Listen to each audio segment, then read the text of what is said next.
Before Babe Ruth, baseball was a different sport. Pitching dominated.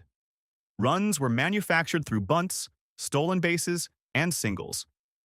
Home runs were rare curiosities. Then came a left-handed pitcher from Baltimore who would single-handedly transform America's pastime into the power game we know today. Ruth didn't start as a slugger. With the Boston Red Sox, he was one of the premier pitchers of his era, posting 89 wins with a 2.19 ERA and helping lead Boston to 3 World Series championships.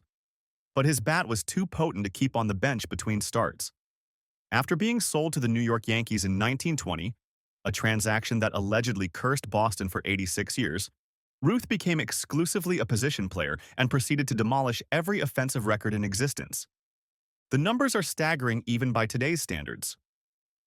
Ruth led the American League in home runs 12 times, 11 of those seasons leading all of Major League Baseball. In 1927, he crushed 60 home runs, a record that stood for 34 years until Roger Maris broke it. To put that in perspective, the runner-up that season was his teammate, Lou Gehrig, who hit 47. Ruth was 13 home runs ahead of the second-best power hitter on the planet. Ruth's career/line reads like a typo: 342, 474, 690, with a 1.164 OPS. His slugging percentage and OPS remain unbroken nearly a century later. He averaged an almost unfathomable 10.5 WAR per season, finishing his career with 182.6 total, numbers that may never be approached again. But Ruth's impact transcends statistics. He transformed baseball from a pitcher's game to a hitter's spectacle. He proved that swinging for the fences could be a viable strategy. He inspired generations of players to focus on power, fundamentally altering how the game is played. Every time a hitter takes a mighty cut, they're channeling the legacy of the Bambino. If you could build the perfect baseball player from scratch, you'd probably end up with someone who looks a lot like Willie Mays. He could hit for average. He could hit for power. He could run the bases. He could throw out runners from deep center field. He could make catches that defied physics. The five-tool player became a concept in baseball largely because scouts needed a way to describe what Mays could do. From his rookie season in 1951, when he slugged 20 home runs and earned Rookie of the Year honors, Mays announced himself as something special. Just 3 years later, he put together one of the greatest individual seasons in baseball history. A 345 batting average, 195 hits, 41 home runs, and a 1.078 OPS that led all of Major League Baseball. His speed made him a terror on the base paths. He led the National League in stolen bases for 4 consecutive seasons. But it was his defense that produced moments of pure magic. The catch, his over-the-shoulder grab of Vic Wertz's 460-foot drive in the 1954 World Series, remains perhaps the most famous defensive play in baseball history. It wasn't just the catch itself. It was the throw that followed, keeping runners from advancing, that demonstrated Mays' complete mastery of his craft. 12 consecutive Gold Glove awards, 660 career home runs, a 3.01 lifetime batting average, 156.4 career WWAER, third highest among position players in history. Willie Mays didn't just play baseball, he elevated it to an art form. When fans debate who the greatest all-around player ever was, his name is always in the conversation. For 2 decades, Hank Aaron pursued baseball immortality with a quiet consistency that often went underappreciated. Until April 8, 1974, when he swung at an Al Downing fastball and sent it over the left field fence in Atlanta, breaking Babe Ruth's career home run record. In that moment, facing death threats and racism throughout his pursuit, Aaron cemented his legacy as not just a baseball legend, but an American hero. What makes Aaron's career remarkable isn't just the 755 home runs, though that number stood as the record for 33 years. It's the relentless excellence. He hit 24 or more home runs for 19 consecutive seasons. He earned 25 All-Star selections in 23 seasons, taking advantage of the years when MLB held 2 All-Star games. He accumulated numbers that speak to a level of sustained greatness rarely seen in any sport. Aaron holds 3 MLB records that still stand: most career RBIs, most career total bases, and most career extra base hits. His slash line of 305, 374, 555 with a 928 OPS spans over 23 seasons of elite production. Perhaps most impressively, if you removed all 755 of his home runs from his record, he'd still be one of only 33 players with 3,000 career hits. His 143.2 career WAR places him fifth all-time, behind only Barry Bonds, Babe Ruth, Willie Mays, and Cobb. When MLB created the Hank Aaron Award in 1999 to honor the best hitters in each league, they acknowledged what everyone already knew. Hammerin' Hank was the standard by which power hitters would forever be measured. Ted Williams approached hitting with the intensity of a scientist and the passion of an artist. He studied pitchers. He analyzed swing mechanics. He could tell you the exact moment a fastball started to break. And when he stepped into the batter's box, he turned all that knowledge into a career that still stands as perhaps the purest example of hitting excellence the game has ever seen. Consider this. Williams missed nearly 5 full seasons in his prime to serve as a fighter pilot in World War II and the Korean War. He was shot down in Korea and crash-landed his burning plane. And yet, his career numbers still dwarf most Hall of Famers who played uninterrupted careers. In 1941, at just 22 years old, Williams batted .406. No player has hit 400 since. That season, he led the league in virtually every offensive category, establishing a template of dominance he would repeat throughout his career. 6 batting titles, 12 times leading the league in on-base percentage, 9 times in slugging, and 10 times in OPS. His .482 career on-base percentage remains the highest in MLB history. His career OPS plus of 191 means he was, on average, 91% better than the league average hitter across his entire career. When Williams retired after the 1960 season, famously homering in his final at-bat, he left behind a slash line of 344, 482, 634, and 121.8 career WAR. We can only imagine what Williams might have achieved without those lost years. But perhaps that's what makes his legend so compelling. Even with time stolen by war, he remains the gold standard for pure hitting. Baseball fans have this amazing ability to turn every weird coincidence into a grand conspiracy. From legendary players who might have been innocent victims to secret operations involving corked bats and crawling through ceiling tiles, MLB history is packed with theories that sound too crazy to be true. Some of these conspiracies involve household names you definitely know, while others dive into stories so bizarre they make Hollywood movies look realistic. Today, we're ranking 9 of baseball's wildest conspiracy theories, from the almost believable to the absolutely insane. Shoeless Joe Jackson's innocence. Jackson turned into baseball's version of Jesus Christ after getting banned for allegedly throwing the 1919 World Series. Here was a poor kid from South Carolina who hit 356 over his career and became the tragic hero of America's pastime. Hollywood loved the story so much they made multiple movies about his supposed innocence, turning him into this pure soul corrupted by evil teammates and greedy owners. The thing is, Jackson's actual story was way messier than any movie wanted to show. The evidence against Jackson makes no sense when you look at it. He hit 375 in the World Series that his team supposedly threw. He had 12 hits in 8 games while most of his teammates were striking out on purpose. But then there's his grand jury testimony where he allegedly admitted to taking money from gamblers. The problem is the original transcript disappeared, so we only have newspaper accounts of what he said. Some reports claim he confessed to everything, while others say he denied any wrongdoing. Jackson supposedly tried to come clean about the fix multiple times. He allegedly went to White Sox owner Charles Comiskey's office to report the gambling scheme before the World Series started, but Comiskey wouldn't see him. Jackson also claimed he tried to return the $5,000 the gamblers gave him, but his teammates wouldn't let him. These stories make Jackson look like the only honest player on a corrupt team, which is exactly what his supporters want to believe. Jackson's defenders treat his batting average like it's written in stone. They point to his World Series numbers and say, no player trying to lose games would hit that well. But they ignore all the testimony and evidence that suggests Jackson knew about the fix and took money anyway. The case became this perfect example of fans choosing the facts that support their favorite narrative while dismissing everything else. The debate over Jackson's guilt or innocence lasted over 100 years. Both sides had passionate supporters who argued their case like lawyers defending a murder suspect. Jackson's defenders formed groups and petitioned Major League Baseball for decades to clear his name. The conspiracy theorists believed Jackson was the fall guy for a corrupt system that needed someone to blame. Then in May 2025, something unexpected happened. Jackson was officially reinstated by Major League Baseball, making him eligible for the Hall of Fame after being banned for 105 years. This decision created a template for how baseball would handle its next controversial figure. Pete Rose's sacrificial lamb theory. Charlie Hustle went from being Mr. Baseball to the sport's most famous outcast in August 1989. Pete Rose had spent his entire career as the scrappy hustler who embodied everything fans loved about the game.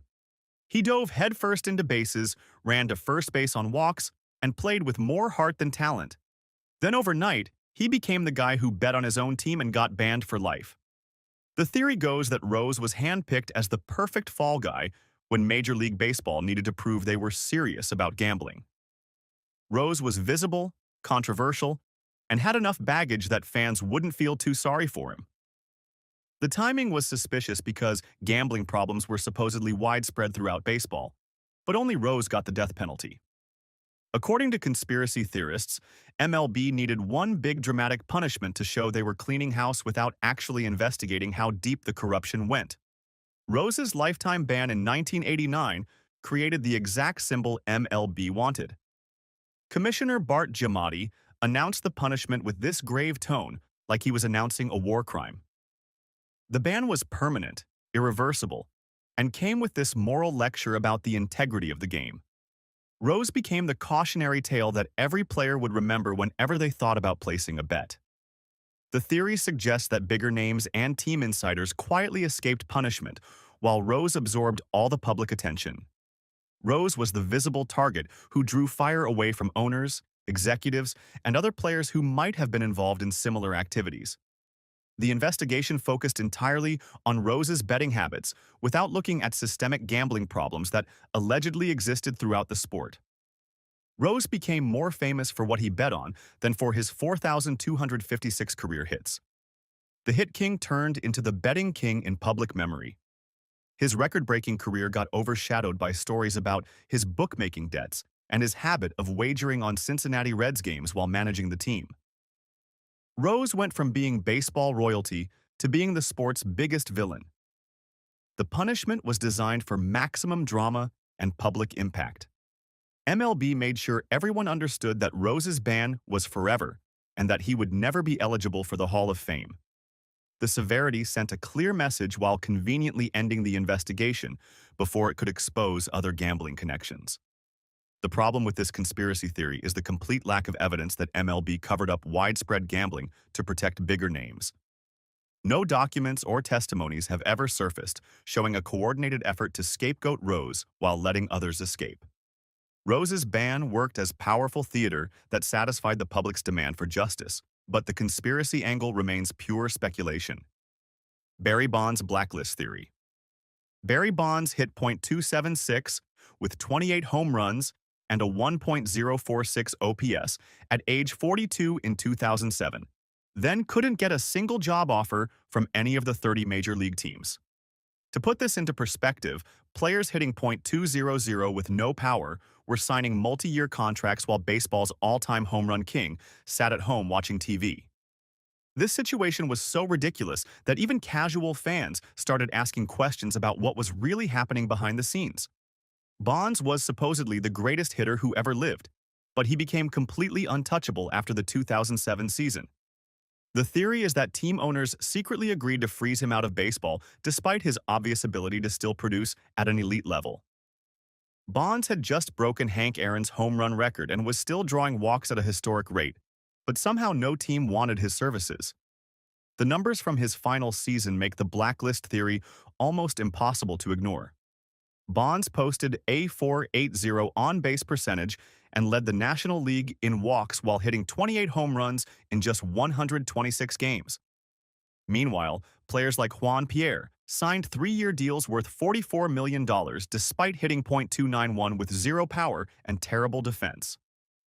The contrast was so obvious that fans started connecting dots about organized collusion. The theory suggests that owners worked together to punish Bonds for being too honest about performance-enhancing drugs during the steroid era. While other players lied to Congress and denied everything, Bonds admitted to using substances he got from his trainer. His honesty apparently made him more dangerous than the players who committed perjury and continued lying about their PED use. Bonds also faced federal perjury charges and constant negative media coverage that made him toxic from a publicity standpoint. Team executives could point to his legal troubles and clubhouse reputation as reasons to avoid signing him without admitting they were scared of his steroid connections. The perfect storm of legal issues and bad press gave owners cover for what looked like coordinated punishment. The players' union eventually filed a grievance claiming that owners had colluded to keep Bonds unemployed. The arbitration process found no evidence of organized collusion between teams, but the patterns were still suspicious. No formal conspiracy was proven, but the coincidence of 30 teams all independently deciding to avoid a productive player seemed unlikely. Bonds never played again after 2007, even though he clearly had years of productive baseball left in him. The stigma and negative sentiment around his name effectively ended his career without any official punishment or ban. The lack of formal proof didn't matter because the results spoke for themselves. The juiced ball theory. Scientists started measuring baseball seam heights with precision instruments like they were investigating the Kennedy assassination. Physicists published research papers analyzing the drag coefficients of different baseball constructions. These weren't casual fans with too much time on their hands. These were actual researchers using laboratory equipment to prove that Major League Baseball was secretly changing the baseballs to manipulate offensive numbers during rating slumps. The allegations claim that MLB doctors baseballs whenever they need more home runs to boost television viewership and attendance. The theory suggests that league executives monitor ratings and attendance figures, then quietly adjust ball specifications to create more exciting offensive environments.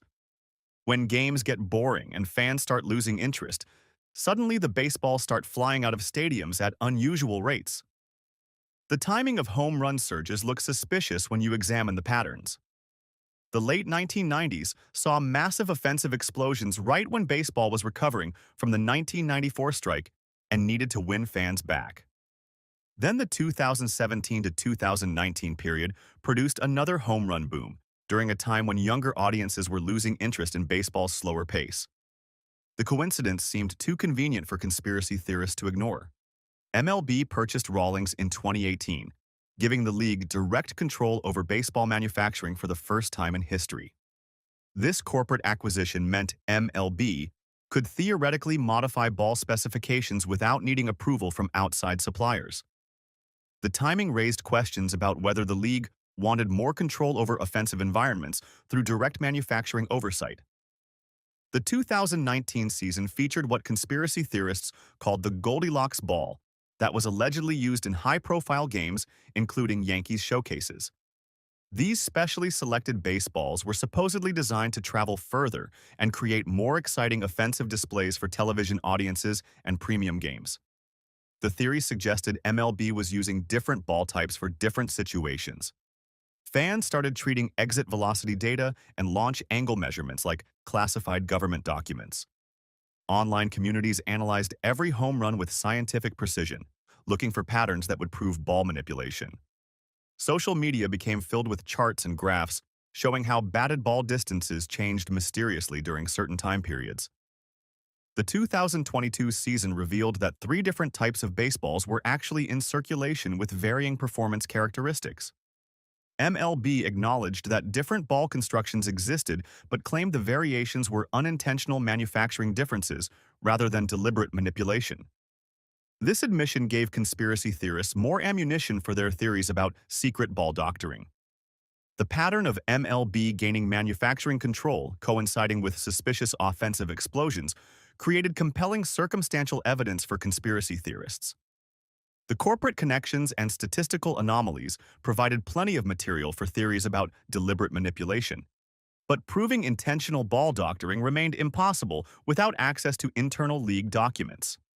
These ball conspiracy theories prepared fans to question other perfectly timed moments in baseball history. Derek Jeter's scripted walk-off. Disney wouldn't write something as cheesy as Derek Jeter's final at-bat at Yankee Stadium on September 25, 2014. The captain stepped to the plate in the bottom of the 9th inning with the score tied and delivered a walk-off single to right field. The crowd went crazy. His teammates mobbed him at first base, and Jeter got carried off the field like he had just won the World Series. It was so perfect that conspiracy theorists immediately started asking questions about whether the whole thing was staged. The theory suggests that Jeter's walk-off hit was orchestrated by Major League Baseball for maximum dramatic impact. This wasn't just any regular season game. The Yankees were already eliminated from playoff contention, which meant the pressure was off and the stakes were low enough that a scripted moment wouldn't affect anything important. The timing created the perfect opportunity for baseball theater without consequences.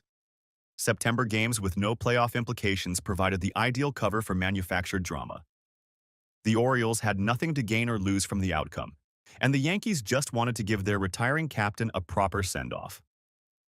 The low-stakes environment made coordination easier, because competitive integrity wasn't really at risk when the games didn't matter for standings. Pitcher Evan Meek allegedly threw the perfect pitch on command to create Jeter's storybook ending. Meek was a middle reliever who had spent most of his career bouncing between teams, so conspiracy theorists figured he would be willing to help create a special moment for baseball's biggest star. The pitch was supposedly designed to be hittable without being obvious, giving Jeter the chance to play hero one last time. The moment felt too cinematically perfect to be pure coincidence according to fans who remembered Jeter's entire career. Jeter had always seemed to come through in clutch situations with perfect timing, so his finale fitting the same pattern made some people suspicious. His career was already filled with so many dramatic moments that fans expected his final at-bat to be scripted too. Major League Baseball needed a dramatic send-off for their most marketable star in the sport's most famous ballpark. Jeter represented everything the league wanted to promote about baseball tradition and clutch performance. A boring final at-bat would have wasted the perfect opportunity to create lasting memories and positive publicity. The complete lack of hard evidence for any coordination between teams makes this theory pure speculation. No documents, recordings, or insider testimonies have ever emerged to support the idea that Jeter's walk-off was planned in advance. Meek himself described the moment as just a great day for baseball rather than admitting to any conspiracy or coordination with Jeter or league officials. Jeter's perfect Hollywood ending made fans more suspicious of other conveniently timed baseball moments throughout history. Cal Ripken Jr.'s power outage. A citywide power failure hit Baltimore on August 14, 1997, exactly when Cal Ripken Jr. needed it most. The Iron Man had played in 2,632 consecutive games, but rumors were swirling that he was dealing with personal problems and might need a break from his streak. Then the lights went out at Camden Yards during a game against the Seattle Mariners, creating the perfect excuse for Ripken to miss a game without officially ending his streak. The Camden Yards blackout theory suggests that Orioles officials deliberately caused the power outage to protect Ripken's consecutive games record. The streak had become bigger than baseball itself, generating massive publicity and revenue for the team and the sport. According to conspiracy theorists, team executives would do anything to keep the streak alive, including sabotaging their own stadium's electrical system. The August 14th outage happened during the fifth inning and forced the game to be suspended until the next day. This gave Ripken a full night of rest without technically missing a game, since suspended games don't count against consecutive game streaks. The timing seemed too convenient for fans who were already suspicious about the lengths the Orioles would go to protect their biggest star. The personal scandal angle makes this theory even more dramatic. Rumors had been circulating about Ripken's wife, Kelly, having an affair with actor Kevin Costner, who was in Baltimore filming a movie. The theory suggests that Ripken was emotionally distracted and physically exhausted from dealing with the situation, making him desperate for a break from playing every single day. Orioles officials supposedly orchestrated the blackout to give Ripken time to handle his personal crisis while keeping the streak technically intact. The conspiracy theory treats team executives like comic book villains who control Baltimore's electrical grid through some secret network of corrupt utility workers. The idea that baseball officials could coordinate citywide power failures sounds like something from a superhero movie. The official explanation blamed circuit faults and safety concerns for the outage that affected thousands of homes and businesses across Baltimore. City officials said the power grid experienced technical problems that had nothing to do with baseball or Camden Yards specifically. The timing was purely coincidental according to utility companies and city representatives. Both Ripken and Costner denied the affair rumors and any connection between personal problems and the power outage. Costner called the whole story ridiculous gossip, while Ripken maintained that he never needed any special help to continue his streak. The plausibility of coordinating a citywide blackout for one baseball player is extremely low, but the connection to protecting Ripken's sacred record makes the theory irresistible to conspiracy-minded fans. Albert Bell's bat heist. The White Sox turned equipment tampering into Ocean's 11 with baseball bats.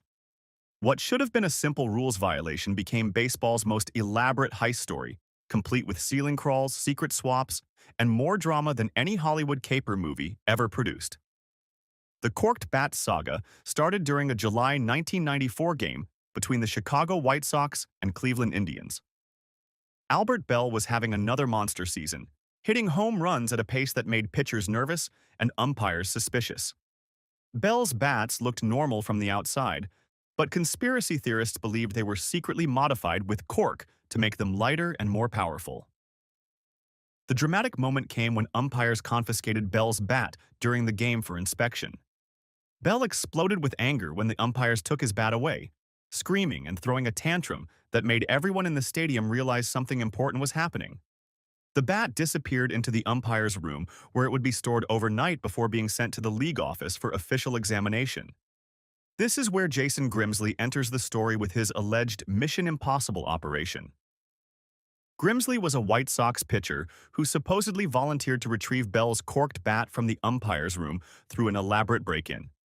The plan involved crawling through ceiling tiles above the umpire's room, dropping down into the secure area, and swapping Bell's illegal bat with a legal one from teammate Dave Martinez.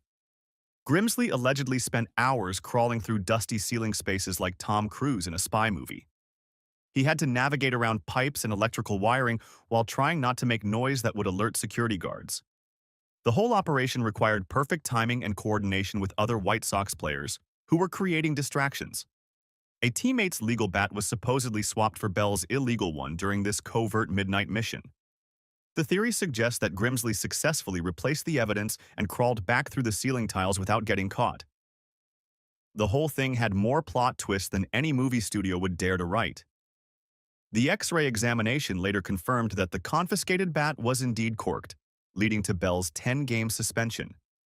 But conspiracy theorists claim this was the wrong bat and that Grimsley's mission had actually failed. The league office found cork inside the bat, which proved tampering had occurred. The documented facts show that someone actually broke ceiling tiles trying to access the umpire's room that night. But the larger conspiracy theory about successful bat swapping relies more on dramatic imagination than solid evidence. Bell's bat caper prepared fans to see betrayal and deception in baseball's most trusted positions. Mike Piazza's pitch tipping theory. This theory explains the Mets' perpetual disappointment better than any other explanation fans have come up with over the years. The idea is that Mike Piazza, the Hall of Fame catcher, who was supposed to be the team's franchise player, was secretly helping opposing hitters by tipping pitches during crucial games. This conspiracy theory gained serious traction after the 2004 All-Star Game in Houston, when some fans noticed Piazza's unusual behavior behind the plate. The 2004 All-Star Game conspiracy claims that Piazza deliberately gave away pitch sequences to American League hitters while catching for the National League team. Piazza was selected as the starting catcher for the NL, which should have been an honor for any player. But conspiracy theorists believe he used this platform to get revenge on his own teammates and the baseball establishment that had failed to protect him from headhunting pitchers. The backstory involves Piazza's ongoing feud with Roger Clemens that created the perfect motivation for sabotage. Clemens had been throwing at Piazza for years, culminating in the famous broken bat incident during the 2000 World Series. When Clemens threw a piece of Piazza's shattered bat toward him during Game 2, it created one of the most heated moments in World Series history and established permanent bad blood between the two players. The Houston All-Star Game became the perfect stage for Piazza's alleged revenge against Clemens and the American League pitchers who had been targeting him throughout his career. The theory suggests that Piazza used his position behind the plate to signal what pitches were coming, giving AL hitters a huge advantage during the exhibition game. This betrayal supposedly represented Piazza's way of getting back at the system. The theory expanded to explain why the Mets consistently failed in the postseason during Piazza's prime years with the team. Fans desperately needed someone to blame for the organization's chronic inability to win championships despite having talented rosters. Piazza became the perfect scapegoat because his alleged betrayal provided a simple explanation for complex organizational failures. Mets fans were so desperate for answers about their team's problems that they started blaming their own Hall of Fame catcher for sabotaging games. The franchise had been built around Piazza as their cornerstone player, but the conspiracy theory painted him as the secret villain who was undermining everything from within. The history of Clemens throwing the broken bat at Piazza during the 2000 World Series gave conspiracy theorists all the motivation they needed to believe in ongoing revenge plots. The incident had been replayed on television countless times and represented the peak of baseball drama between two future Hall of Famers. Most baseball analysts dismiss the theory as pure fan frustration and desperate speculation without any real evidence. The idea endures because it provides Mets fans with a simple villain to explain their team's complex organizational problems. The Expos sabotage theory.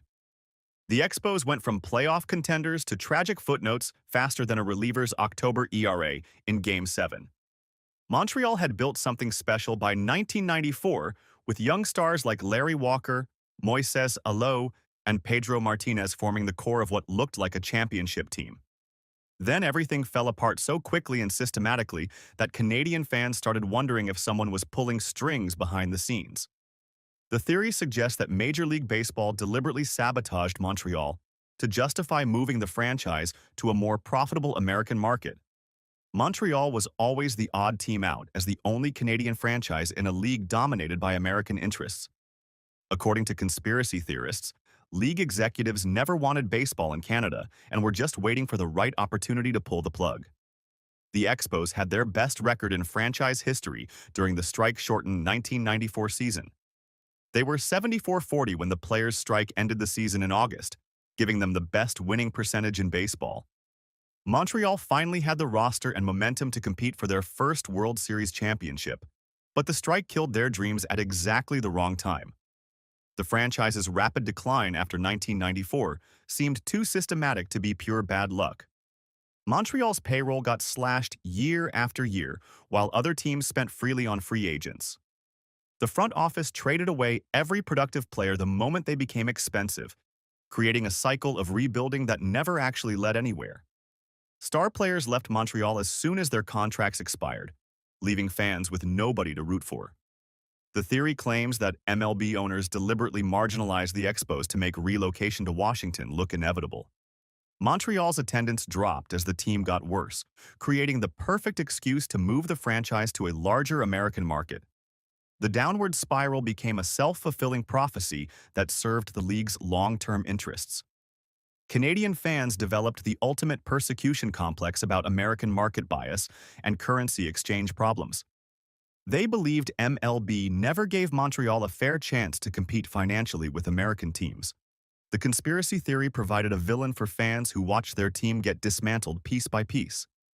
The emotional weight of losing a franchise that was finally ready to compete for a title made the sabotage theory irresistible to heartbroken fans. Montreal had waited decades for a winner, only to see their championship window slam shut. The lack of conclusive evidence for a deliberate plot against Montreal doesn't stop the theory from thriving on fan sentiment and organizational suspicion. The theory survives because it gives meaning to what felt like senseless loss, showing how conspiracy theories are often about powerlessness more than proof. These baseball conspiracy theories reveal fans' desperate need for explanations when randomness feels too cruel. Nobody wants to believe that Shoeless Joe got banned for nothing or that Barry Bonds couldn't find a job because of bad timing. The theories function as cultural mirrors showing how humans demand to see patterns and assign blame when things don't make sense. Baseball creates the perfect environment for conspiracy thinking because the sport moves slowly enough for fans to analyze every detail. The game gives people time to connect dots that probably aren't related. In baseball, randomness isn't just background noise. It's an invitation to craft stories bigger than the scoreboard. Modern baseball players need ice baths, personal chefs, and sleep consultants to perform at their peak. Meanwhile, these 8 record holders probably ate hot dogs for breakfast and used pine tar as moisturizer. One guy was still throwing 100 miles per hour fastballs at age 46, while today's pitchers retire at 35 because their shoulder hurts. Another played every single game for over 16 years, while current players need load management for their feelings. These records aren't just unbreakable. They're evidence that baseball players used to be a completely different breed of human. Cy Young's 511 wins. Cy Young won 511 games during his career. To put this into perspective, most modern pitchers don't even start 511 games in their entire careers. Jacob deGrom has made 211 career starts. Garrett Cole has made 274 starts. Young didn't just reach 511 starts, he won 511 of them. Young pitched for 22 seasons from 1890 to 1911. He had 7 different seasons where he won 30 or more games. Today's ace pitcher might win 20 games once if they're lucky. The thing is, modern pitchers celebrate winning 15 games like they just climbed Mount Everest.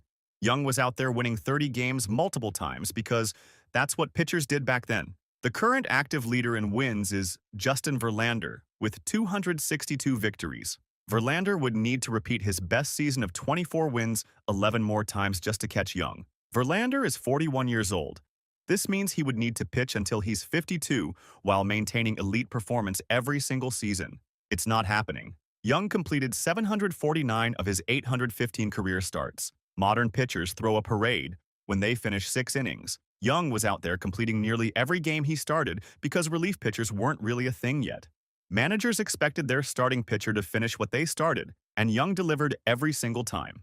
Today's pitchers need Tommy John surgery after throwing 200 innings in a season. They have pitch counts, rest days, and entire medical teams monitoring their arm health. Young threw complete games like he was playing catch with his nephew in the backyard. He averaged over 300 innings per season for most of his career, without ever complaining about his elbow or needing reconstructive surgery.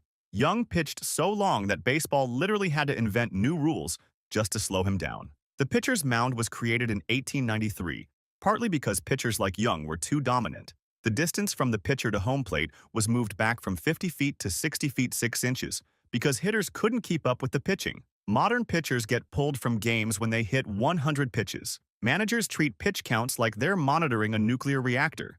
Young regularly threw 150 pitches per game without breaking a sweat. He threw 200 pitches in some games and came back 4 days later to do it again. It would take a modern pitcher 25 years of elite performance to match Young's win total. Even the best pitchers today win maybe 20 games in their peak seasons. Young was winning 30 games when baseball was played completely differently. He didn't just win games, he owned them completely in a way that modern baseball would never allow. The concept of load management didn't exist in Young's era. Players showed up every day and played baseball. This same mentality applied to hitting streaks, where consistency became an art form rather than a statistical curiosity. Joe DiMaggio's 56-game hitting streak. Joe DiMaggio made getting a hit in 56 straight games look as routine as brushing his teeth. While modern players throw celebrations for 10-game hitting streaks and get featured on SportsCenter highlights, DiMaggio casually hit in 56 consecutive games during the 1941 season, like it was no big deal. He wasn't trying to break a record or make history. He was just playing baseball the way he always played baseball. Modern players celebrate double-digit hitting streaks like they just won the World Series. A 15-game hitting streak gets players interviewed on talk shows and analyzed by statisticians. DiMaggio hit in 56 straight games during World War II, when the country had bigger things to worry about than baseball statistics. The thing is, he did this while half the baseball talent was overseas fighting in the war, which should have made the competition easier, not harder. DiMaggio hit .408 with 15 home runs during the 56-game streak. He struck out only 5 times in those 56 games, 5 strikeouts across 2 months of baseball games. Modern players strike out 5 times in 2 games. Current MLB players average 150 strikeouts per season while swinging for the fences on every pitch. DiMaggio made contact like a precision instrument designed specifically for hitting baseballs. Today's analytics-obsessed managers would probably bench DiMaggio on Game 55 to preserve the streak for marketing purposes. They would want to control the narrative, schedule special ceremonies, and maximize the commercial value of breaking the record. DiMaggio played in an era when managers just wrote his name on the lineup card every day and let him play baseball. The pressure of maintaining a hitting streak today would be unbearable. Every at-bat gets scrutinized by advanced statistics, social media, and 24-hour sports coverage. Players face constant interviews about their approach and mental state. DiMaggio maintained his streak when box scores were simple and reporters asked basic questions after games. The media pressure was practically non-existent compared to today's coverage.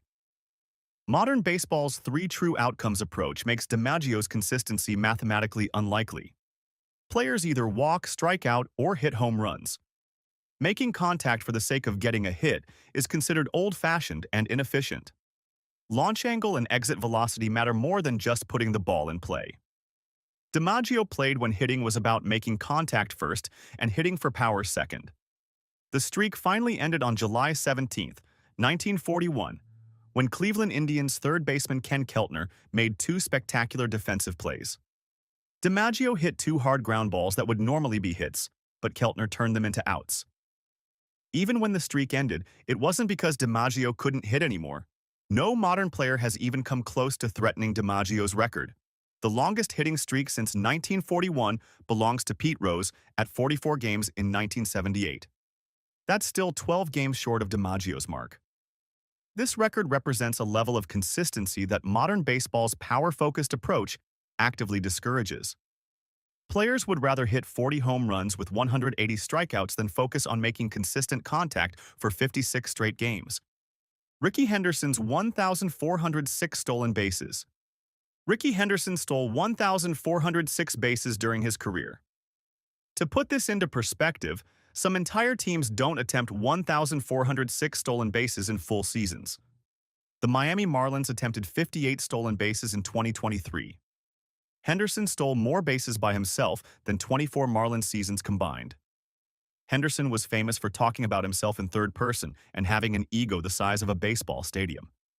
He would tell reporters that Rickey Henderson was the greatest base stealer of all time while Rickey Henderson was still playing. The thing is, he was absolutely right about everything he said. His confidence wasn't arrogance when he could back it up with actual stolen bases. Henderson literally stole his way into immortality while modern players are terrified to run on pitchers throwing 100 miles per hour fastballs. Today's players see a catcher with a strong arm and decide to stay put at first base. Henderson saw every catcher as a personal challenge and every pitcher as someone who needed to be embarrassed on national television. Henderson turned base stealing into performance art with his dramatic leadoffs and constant trash-talking. He would take enormous leads off first base, practically begging pitchers to try picking him off.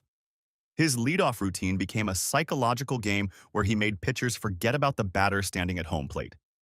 He talked to infielders during games, telling them exactly when he was going to steal and then doing it anyway. Modern players won't risk injury by stealing bases when they can just wait for someone to hit a three-run homer instead. The current approach focuses on hitting for power rather than manufacturing runs through aggressive base running. Players make too much money to risk sliding injuries for one extra base, when analytics suggest waiting for a bigger hit makes more sense mathematically. Henderson averaged over 60 stolen bases per season across his 25-year career. Modern stolen base leaders barely reach 30 steals in a full season. Trea Turner led MLB with 30 stolen bases in 2023. Henderson had 130 stolen bases in 1982 alone. He stole more bases in single seasons than most current players steal in their entire careers. The stolen base environment during Henderson's era was completely different from today's game. Catchers focused more on hitting than throwing out base runners. Pitchers didn't throw 100 miles per hour fastballs that reach home plate before runners could react. Catcher framing wasn't analyzed by advanced statistics, so catchers spent less time perfecting their receiving techniques and more time trying to hit home runs. Henderson's personality and fearless base running made him untouchable in ways that went beyond just statistics. He intimidated entire teams with his presence on the base paths. Pitchers changed their approach with Henderson on first base, throwing more fastballs to speed up their delivery times and giving hitters better pitches to hit. Henderson didn't just steal bases. He stole the entire concept of aggressive base running from future generations. Modern baseball treats base stealing like an unnecessary risk rather than a fundamental skill that creates runs and applies pressure on defenses.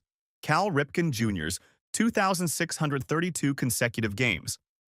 Cal Ripken Jr. played every single day for over 16 years straight, while modern players need load management for their feelings. He never took a day off from September 6, 1982 to September 19, 1998. That's 2,632 consecutive games without calling in sick, taking a mental health day, or sitting out because his back felt tight. Ripken never missed a game from the time MTV launched until Google was invented. He played through the entire Reagan presidency, both Bush presidencies, and most of the Clinton years without taking a single day off. Modern players rest for back-to-back games or minor aches that wouldn't stop most people from going to work at a regular job. Today's load management culture treats rest days like they're more important than actually playing baseball. Players sit out with hangnails, sore throats, and general fatigue. Ripken probably played through diseases that would hospitalize entire teams today. He played through broken ribs, twisted ankles, and family emergencies that would shut down modern athletes for weeks. The thing is, Ripken played through actual injuries that required medical attention. He had his nose broken by a fastball and played the next day. He sprained his knee sliding into second base and never missed a game. He played with a herniated disc in his back for months, while modern players get placed on the injured list for tight hamstrings. Current players have personal chefs who prepare scientifically designed meals for optimal performance. They have sleep consultants who monitor their REM cycles and recovery specialists who use advanced technology to prevent injuries. Ripken just showed up to the ballpark every day and played baseball like it was his job. Modern sports science treats rest as equally important to playing. Teams have entire departments dedicated to managing player workloads and preventing injuries through strategic rest periods. Players take planned days off to maintain their bodies over the course of a 162-game season. This approach would have been completely foreign to Ripken's generation. The mental aspect of playing 2,632 consecutive games might be even more impressive than the physical durability. Ripken had to wake up every morning for 16 years knowing he was going to play baseball that day. No sick days, no personal days, no mental health breaks. Just baseball every single day regardless of how he felt. What it took physically to never miss a game for nearly 2 decades defies modern understanding of human limitations. Ripken's body had to function at major league levels through injuries, illnesses, and general wear and tear that would sideline athletes today. He played shortstop, one of the most demanding defensive positions for most of those games. Ripken's streak represents a level of durability and commitment that modern baseball actively prevents through mandatory rest periods. Teams now limit player appearances to preserve their health over full careers. This approach makes Ripken's consecutive games record not just unbreakable but impossible under current team management philosophies. The concept of pitching until your arm falls off has become equally extinct in modern baseball. Nolan Ryan's 5,714 strikeouts. Nolan Ryan struck out 5,714 batters during his career. To put this into perspective, most pitchers don't even face 5,714 batters in their entire careers. Current ace pitchers face around 800 batters per season if they're lucky. Ryan struck out more hitters than most pitchers even get to pitch to. Ryan was still throwing 100 miles per hour fastballs at age 46 when most pitchers retire at 35 because their shoulder hurts. He pitched in the major leagues until he was 46 years old while maintaining elite velocity that would make current 25-year-old pitchers jealous. Modern pitchers start complaining about their arms after a few seasons and begin planning their retirement in their early 30s. The thing is, batters knew exactly what was coming from Ryan. He was going to throw a blazing fastball, and everyone in the stadium knew it. Hitters could sit on the fastball, time it perfectly, and still strike out looking foolish. Ryan threw the same pitch for 27 seasons and batters still couldn't hit it consistently. Ryan pitched until he was older than most current managers, while throwing harder than players half his age. He was 46 years old in his final season, throwing 100 miles per hour fastballs past hitters who weren't even born when he started his career. Current managers are typically in their 40s and 50s, meaning Ryan was playing professional baseball at an age when most people are coaching from the dugout. Modern pitchers need ice baths, massage therapists, and recovery specialists after every start. They have entire medical teams monitoring their arm health and limiting their pitch counts. Ryan probably used beer and determination as his recovery methods. He pitched in an era when players didn't have access to advanced sports medicine or sophisticated recovery techniques. Ryan averaged over 200 strikeouts per season across nearly 3 decades. Current aces struggle to reach 200 strikeouts once in their careers. Garrett Cole has reached 200 strikeouts 4 times in his career. Ryan did it 15 times while pitching into his mid-40s. He struck out 300 batters in a season 6 different times when modern pitchers celebrate reaching 250 strikeouts. Current pitchers need Tommy John surgery like it's a required part of their career development. Nearly every pitcher has elbow reconstruction surgery at some point. Ryan pitched for 27 seasons without major arm surgery, while throwing harder than anyone else in baseball.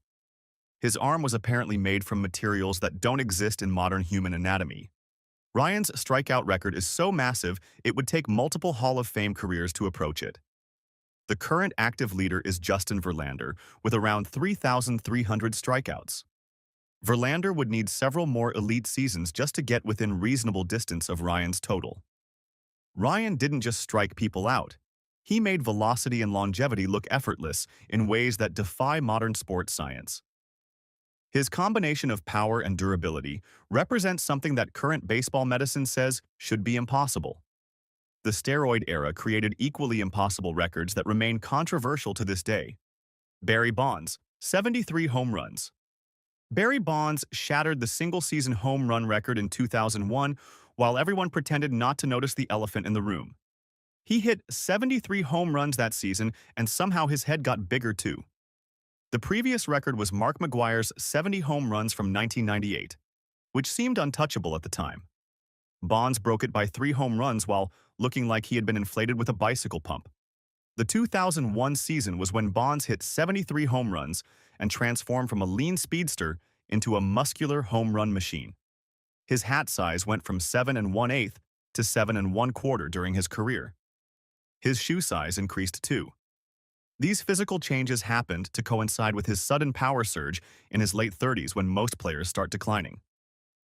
The steroid era controversy hangs over this record like a dark cloud. But the thing is, it still stands completely untouchable over 20 years later.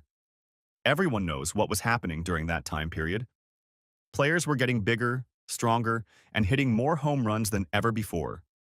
Bonds never failed an official drug test, so the record remains official despite all the speculation.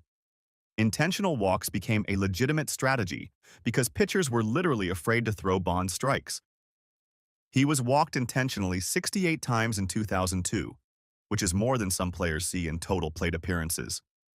Pitchers would rather face the next batter than risk giving Bonds something to hit. Teams treated him like a dangerous weapon that needed to be avoided at all costs. Bonds turned baseball into a home run derby for one magical season. Every at-bat felt like it might result in a home run. Fans showed up early to watch batting practice just to see him hit balls into the upper deck. He made Pac Bell Park look like a little league field with how easily he launched baseballs over the outfield walls. Modern players in the launch angle era still can't approach 73 home runs, despite trying to hit everything out of the park. Aaron Judge hit 62 home runs in 2022, which was amazing, but still 11 short of Bonds. Current hitters have access to better training, nutrition, and technology than Bonds had, yet none of them can reach his total. Current sluggers strike out 200 times per season chasing home runs, while Bonds combined power with elite plate discipline. He struck out only 93 times during his 73 home run season. Modern power hitters swing for the fences on every pitch and miss constantly.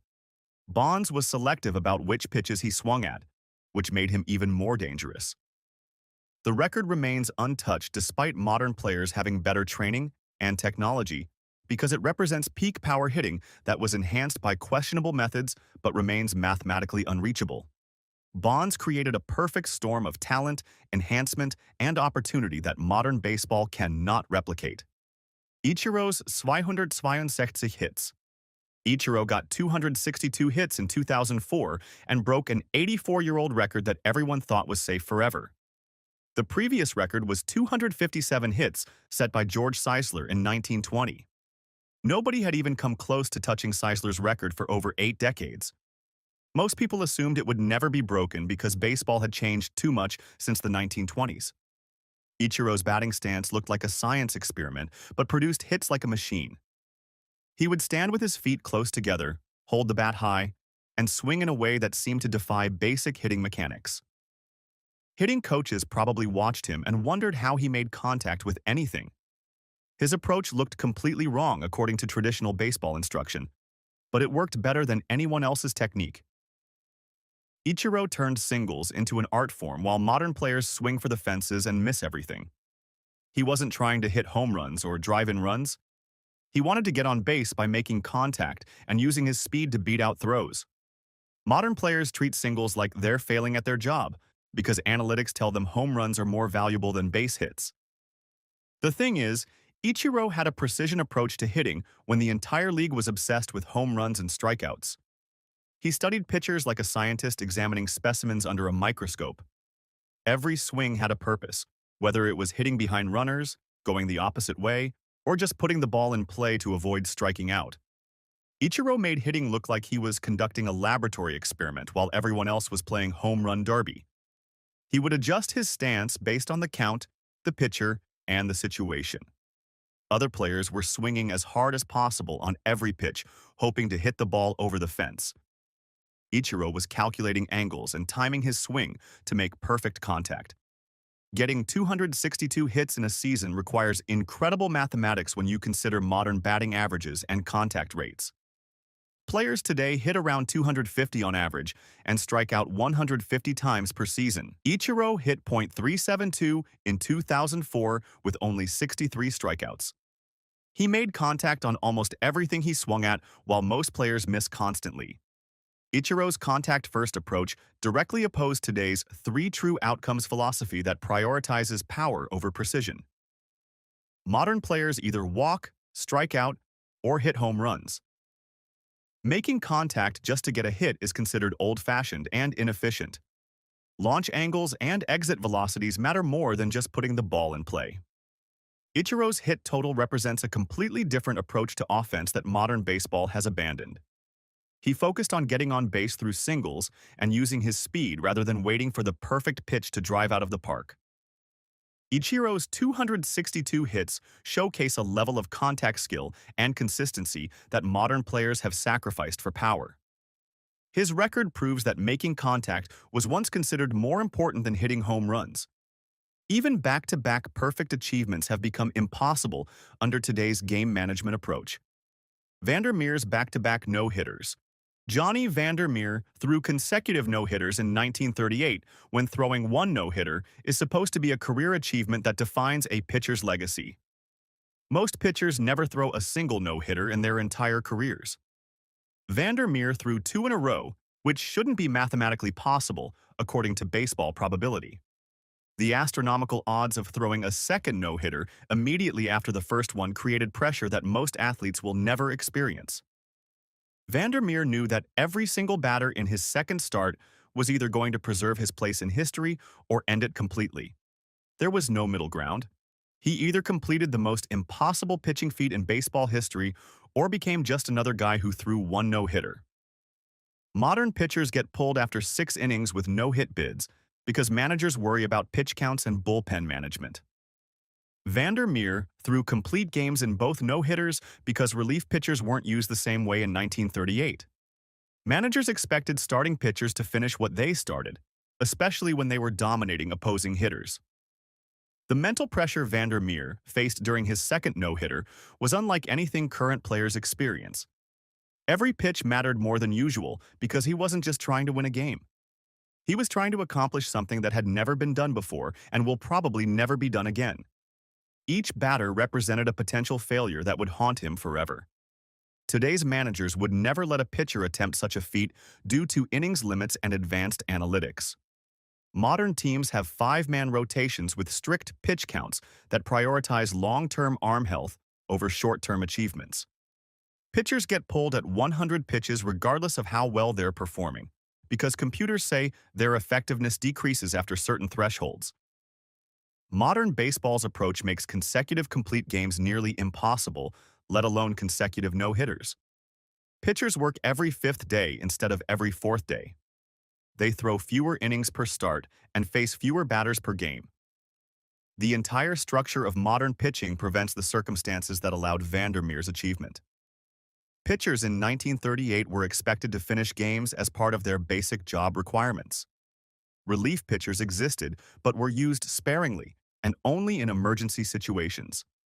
Today's specialized bullpen approach treats relief pitching as equally important to starting pitching, with specific roles for setup men, closers, and situation specialists.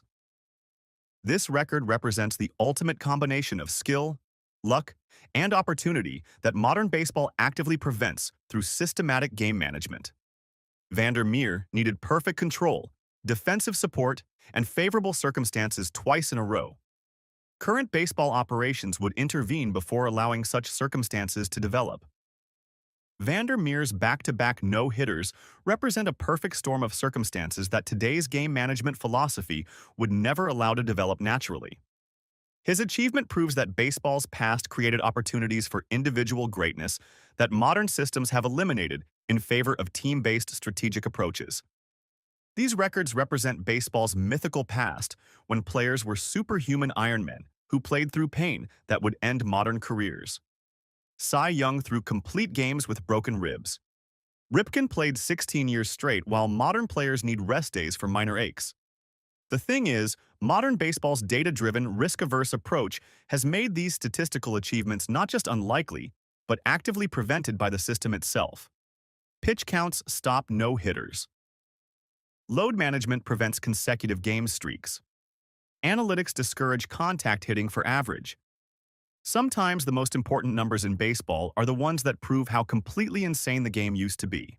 Picture this, it's 1919 and baseball games are so boring that fans are literally falling asleep in the stands. So what does MLB do? They juice the baseballs and suddenly everyone's hitting home runs like they're playing softball. Fast forward a few decades, and players are hitting so many home runs that people get suspicious about why everyone looks like they could bench press a car. This is the story of how baseball kept fixing itself into new disasters for over a century. The dead ball era. From 1900 to 1919, baseball had a serious problem that nobody wanted to admit.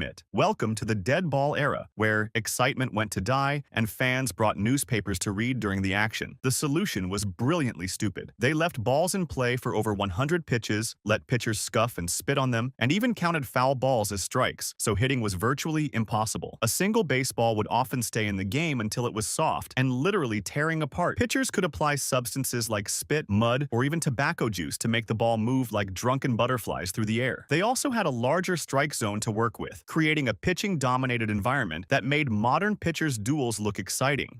Cobb became the poster child for this era by playing baseball like he was settling personal vendettas. He stole bases with the fury of a man who'd been personally wronged by second base. Cobb amassed 897 stolen bases in his career and maintained a career batting average of 366, one of the highest in MLB history. Meanwhile, Walter Johnson was racking up 417 career wins, cementing pitchers' complete dominance over the game. Cobb was also known for his intense competitiveness and often violent behavior on the field, which perfectly matched the era's aggressive style. Games averaged 3.4 runs total, making modern pitchers' duels look like home run derbies by comparison. This was the lowest scoring average in MLB history. Home runs during this era were extremely rare, as were base hits in general. The emphasis was on strategy, speed, and the athletes who could master these skills rather than power hitting. Baseball salaries were so low that having a day job wasn't optional. Players earned significantly less than they do today, and often supplemented their income with off-season jobs. The reserve clause bound players to their teams, and the idea of free agency was still decades away. The strategy was simple. Bunt, steal, and pray someone accidentally hit the ball more than 200 feet. Games were decided by bunts, singles, and stolen bases rather than power hitting. Players like Honus Wagner and Tris Speaker joined Cobb in emphasizing getting on base and utilizing speed to score runs. Game times were actually shorter than modern games due to the slower pace of play and lack of of commercial breaks. This era proved that making baseball more strategic was code for making it more boring than watching paint dry on a rainy day. The absence of offensive fireworks created a game that required patience from fans and precision from players. Fans were so bored they started caring more about the hot dog vendors than the actual game. Something had to change, and change was coming whether baseball was ready or not. The live ball era. After nearly 2 decades of baseball-induced narcolepsy, someone finally asked the revolutionary question: what if baseball was actually fun to watch? Attendance was dropping, and people were finding other ways to spend their afternoons that didn't involve watching grown men bunt for 3 hours. MLB's solution was to make bright, fresh balls fly out like rockets and ban all the weird stuff pitchers were doing to make hitting impossible. The league implemented new rules after 1919 that completely changed how the game was played. They banned pitchers from doctoring the ball with spit, mud, or emery, which had been common practice to manipulate the ball's movement. They also required teams to replace baseballs at the first sign of wear instead of using the same beat-up ball for entire games. Suddenly, baseballs flew out of stadiums like they had been shot from cannons. The new baseballs stayed brighter and harder throughout games, making them much easier to hit for distance. Home runs more than doubled league-wide after 1920. Babe Ruth became the human embodiment of America's new philosophy: go big or go home. Ruth was initially a pitcher, but transformed into the face of this new era when he was traded to the New York Yankees in 1920. Ruth didn't just hit home runs, he demolished them and ate hot dogs like it was training for a competitive eating contest. His legendary eating habits became as famous as his baseball skills. The man consumed vast quantities of hot dogs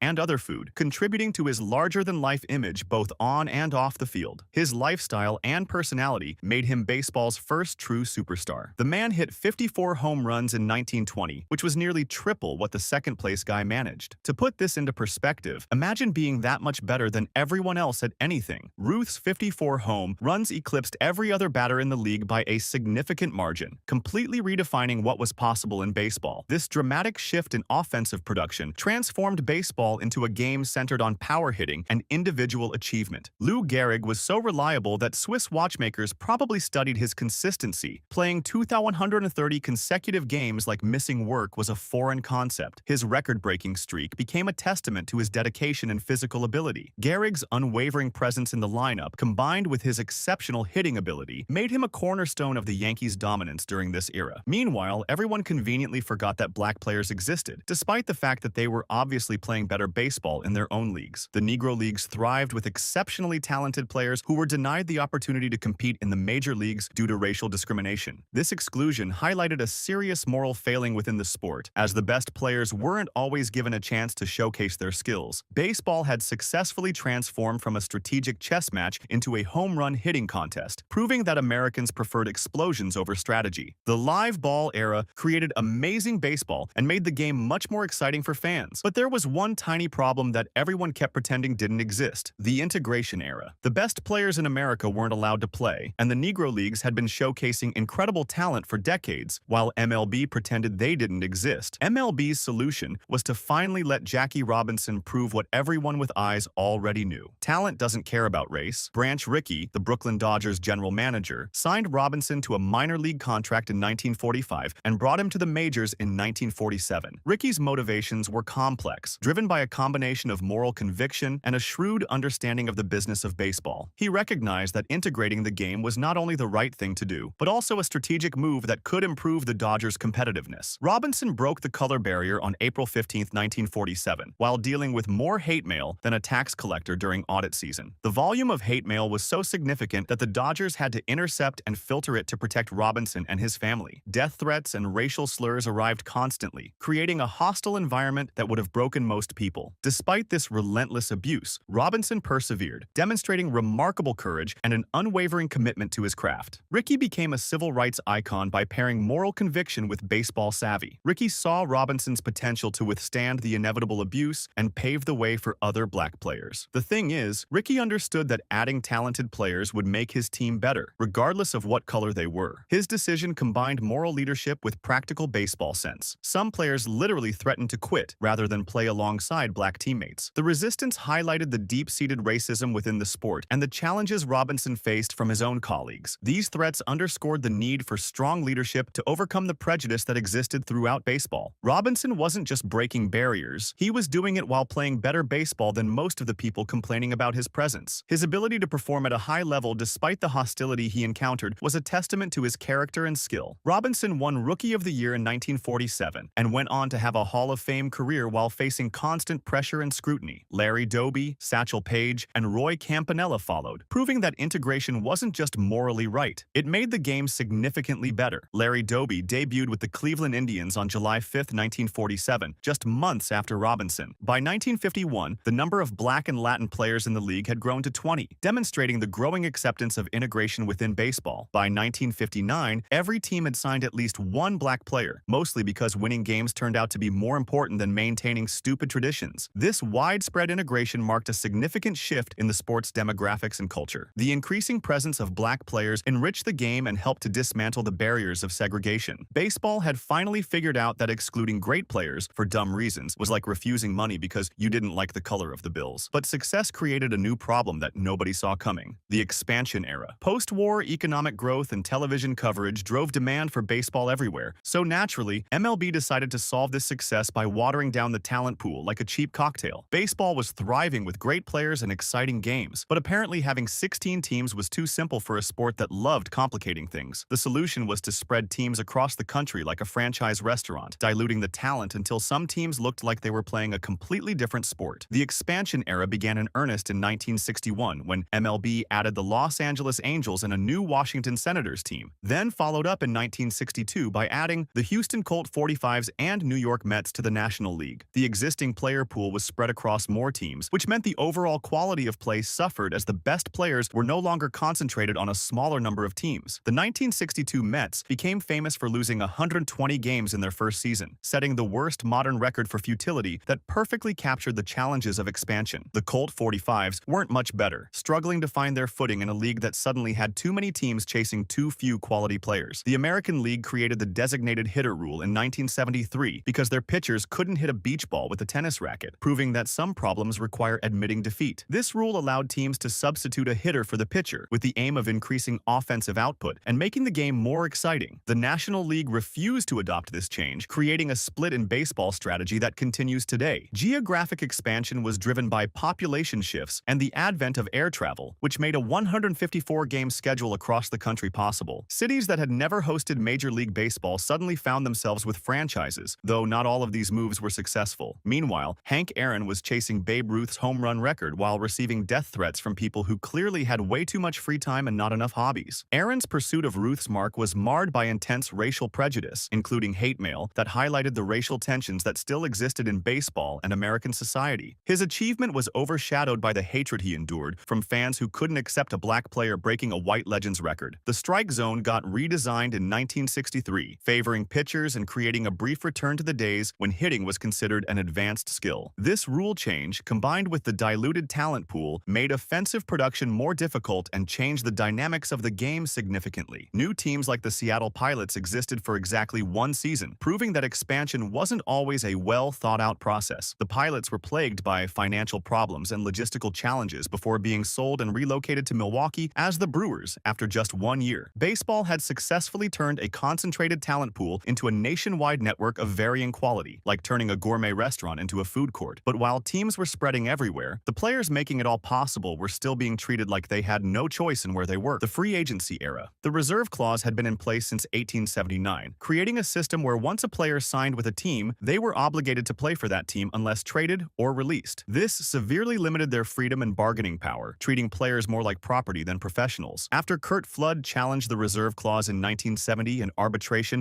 in 1975 upheld a deal, players won true free agency by 1976. Flood, a Cardinal center fielder, refused a trade to the Phillies, and with the support of Marvin Miller and the Players Association, argued the reserve clause was an antitrust violation. Although the courts initially upheld the reserve system, the case was ultimately settled through an arbitration system established by the collective bargaining agreement. Suddenly, players could negotiate their worth, and owners acted like the world was ending because they had to pay market rates for elite talent. The advent of free agency dramatically reshaped baseball's financial landscape. Players could finally negotiate their worth, leading to a substantial increase in salaries that made owners question everything they thought they knew about running a baseball team. Nolan Ryan became the first million-dollar player in 1979, signing a $4.5 million four-year deal with the Houston Astros that made owners everywhere question their life choices. This landmark deal demonstrated the rising market value of talent and the financial rewards now available to top players. Other stars like Dave Winfield also secured lucrative seven-figure contracts in the years that followed. George Steinbrenner started buying championships like groceries, proving that unlimited spending could indeed purchase success in professional sports. The New York Yankees owner became synonymous with aggressive spending during the free agency era. His willingness to invest heavily in free agents, such as Reggie Jackson, helped the Yankees become a dominant force in the late 1970s and early 1980s. This demonstrated a direct correlation between financial investment and on-field success. The average salary increased 6 times from what it was in 1966, which sounds impressive until you realize how ridiculously underpaid players had been. Free agency created actual competition for player services, leading to the shocking discovery that talent was worth paying for. The 1980s saw 9 different teams win the World Series, which was a direct result of the increased player freedoms and the changing structure of the game. The 1994 strike made fans angrier than parents at a Little League game, canceling the World Series and proving that labor disputes could kill even America's pastime. The strike began on August 12, 1994, and lasted until April 2, 1995. It resulted in the cancellation of the World Series for the first time since 1904, a devastating blow to the sport. Baseball had finally entered the modern economy, where skilled workers could actually negotiate their compensation instead of accepting whatever scraps owners threw their way. But this new economic freedom had created a serious problem that would require some very creative solutions. The steroid era. High salaries meant teams needed every possible advantage to justify their investments, and some players found those advantages in a pharmacy. Baseball had a serious image problem after canceling the World Series, and desperate times called for measures that nobody wanted to examine too closely. With attendance and revenue plummeting, MLB sought a quick fix that would bring fans back to the stadiums. The resulting offensive explosion initially seemed to be the answer, drawing fans back with the promise of more home runs and exciting plays. The solution was to look the other way while players transformed into human action figures, and baseball started flying out of stadiums like they were launched from rocket ships. MLB's initial response to growing steroid concerns was to implement survey testing in 2003, which lacked any real consequences for players who tested positive. This allowed the problem to continue growing while the league appeared to be taking action. In 1998, McGuire's 70 and Sosa's 66 turned baseball into a nightly ratings juggernaut until the steroid cloud burst. The home run chase between these two players became a national obsession, with fans captivated by the spectacle of challenging Roger Maris's single-season home run record. This chase generated massive media attention and boosted attendance figures, temporarily masking the underlying issue of widespread steroid use. League-wide home runs peaked at record highs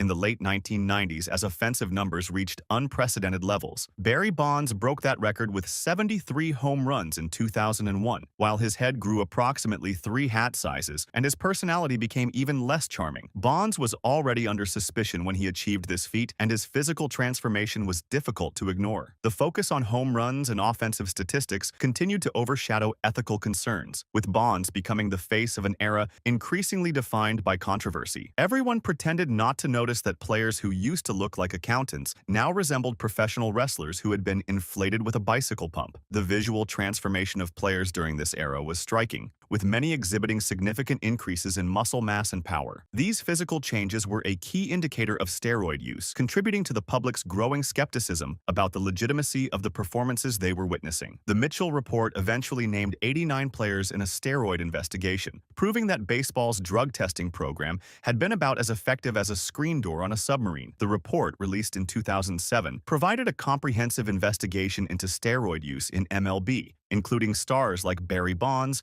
and Roger Clemens. The report detailed the widespread nature of steroid use, exposing the league's failure to adequately address the problem. MLB implemented mandatory drug testing with actual suspensions in 2005, which was like installing smoke detectors after the house had already burned down twice. Baseball had successfully traded its integrity for entertainment value, creating the most exciting and ethically questionable era in sports history. But with steroids exposed and banned, teams faced a new challenge finding competitive advantages through legal means. The Moneyball era. The answer came from an unexpected source: statisticians with calculators and a revolutionary idea that math might actually be useful in sports. The solution was to let statisticians run the show, turning baseball into a math competition where front offices filled with people who had never played professional baseball but could calculate advanced metrics in their sleep. By 2007, almost every team was invested in analytics, demonstrating the widespread impact of this new approach. Teams started hiring mathematicians and computer scientists instead of just former players and scouts. Billy Beane became a hero for prioritizing on-base percentage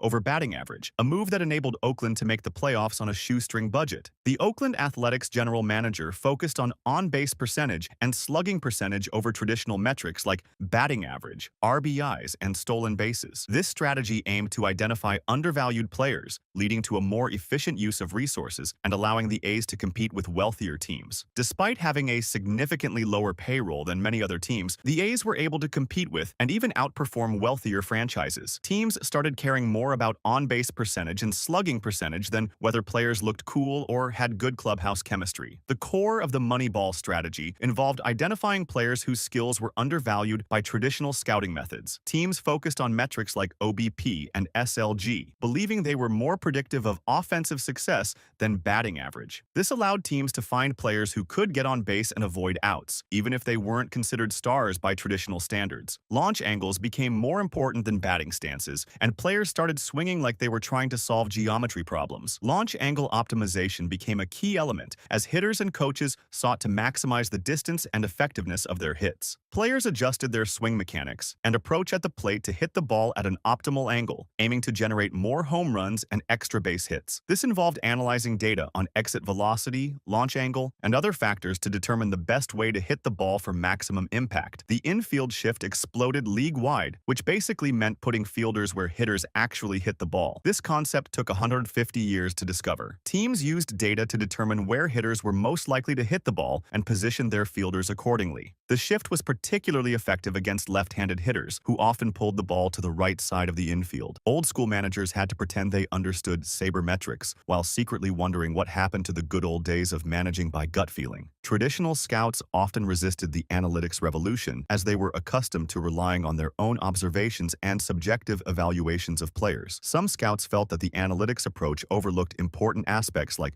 character and work ethic. Strikeouts increased dramatically because swinging for optimal launch angles often meant missing the ball entirely, creating a new type of boring baseball. Baseball had successfully transformed from a steroid-fueled power contest into a spreadsheet competition, proving that nerds could indeed get revenge. But mathematical precision had created an unexpected problem that nobody saw coming: the modern era. Analytics had optimized the fun out of baseball, creating a new crisis: games that were mathematically perfect, but fans complained dragged past 3 hours between analytics delays. The Moneyball era had solved the talent evaluation problem but created a bigger issue. Games routinely stretched beyond 3 hours, with players standing around while analytics departments calculated the optimal strategy for every single pitch. MLB's solution was to implement more rule changes than a homeowners association, desperately trying to make the game exciting without admitting they had broken it. The league introduced so many modifications that keeping track of them required a spreadsheet. They added pitch timers, banned defensive shifts, enlarged the bases, and changed the strike zone multiple times. Each rule change was designed to fix problems created by previous rule changes. The 2023 rule changes included pitch timers, giving pitchers 15 seconds between pitches with no runners on base, and 20 seconds with runners on base, shift bands, and bigger bases, basically admitting that the previous 20 years of optimization had been a mistake. The shift ban required teams to keep 2 infielders on each side of second base. The bases grew from 15 inches square to 18 inches square. These changes directly contradicted the analytical approach that had dominated baseball for decades. Average game time dropped from 3 hours and 10 minutes to 2 hours and 42 minutes after the 2023 changes, proving that baseball could indeed be saved from itself. In 2024, games reached their shortest average time since 1981. The pitch timer alone cut approximately 24 minutes from the average game time, demonstrating that artificial urgency could restore natural pacing. Players now celebrate regular season home runs like they've won the World Series, because apparently every statistical achievement deserves a choreographed dance routine. Modern players create elaborate celebrations for routine accomplishments that would have been considered normal decades ago. These celebrations often involve multiple teammates and choreographed movements that take longer than some at-bats. bats. Shohei Ohtani became the face of modern baseball by doing what players did 100 years ago, pitching and hitting, which was somehow revolutionary again. Ohtani's two-way ability captivated fans worldwide and brought millions of new viewers to the sport. His presence demonstrated that individual excellence could still generate excitement in an era dominated by team analytics and specialized roles. Acuña's 40-70 club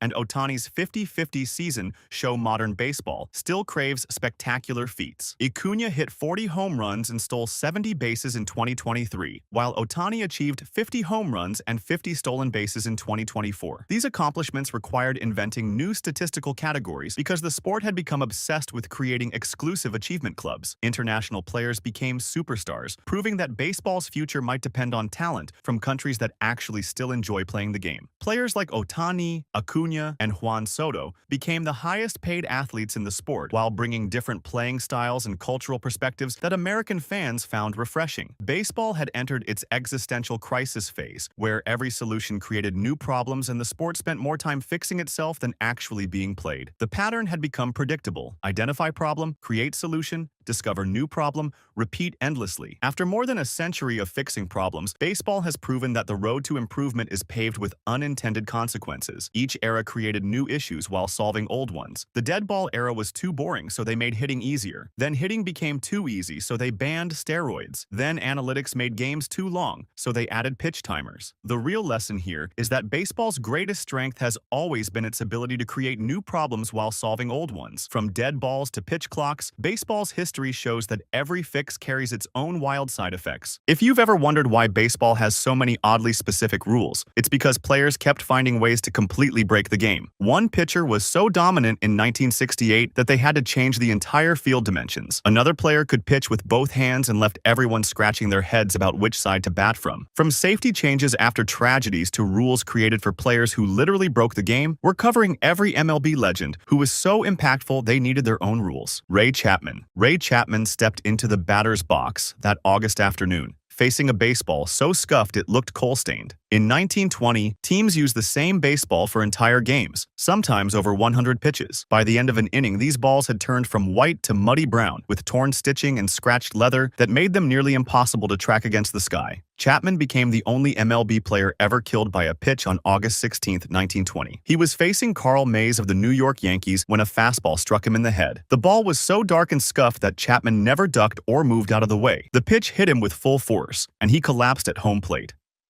Chapman died the next morning from a fractured skull, becoming baseball's most tragic victim of its own careless rules. MLB had been letting pitchers do whatever they wanted to baseballs during games. Spitting on them was common practice. Pitchers would rub dirt and tobacco juice all over the ball to make it move in unpredictable ways. They scratched the surface with their fingernails and belt buckles. Some even used sandpaper hidden in their gloves. All of this was perfectly legal, and umpires rarely replaced balls unless they were completely falling apart. The result was that hitters faced baseballs that were nearly invisible weapons. Chapman's death forced MLB to face the obvious truth they had been ignoring for years. Players were getting hurt because they couldn't see what was being thrown at them.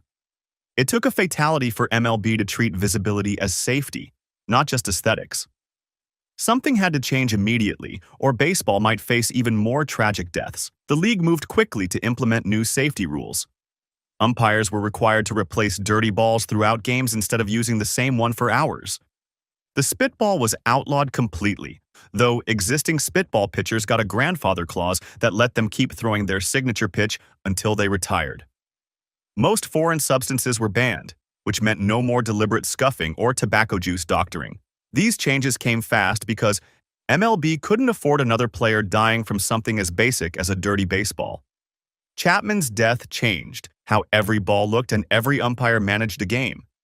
But Chapman's story was about a tragedy that forced obvious safety changes. Sometimes the most confusing rule changes happen when players push the boundaries of what anyone thought was even possible. Pat Venditti arrived in professional baseball with gloves on both hands and the ability to pitch effectively with either arm. He didn't just throw with his right hand or his left hand. He threw with both arms at speeds that could get professional hitters out. This created a chess match that left everyone completely confused about the basic rules of baseball. Venditti could pitch effectively with both arms, which sounds cool until you realize nobody had written rules for this situation.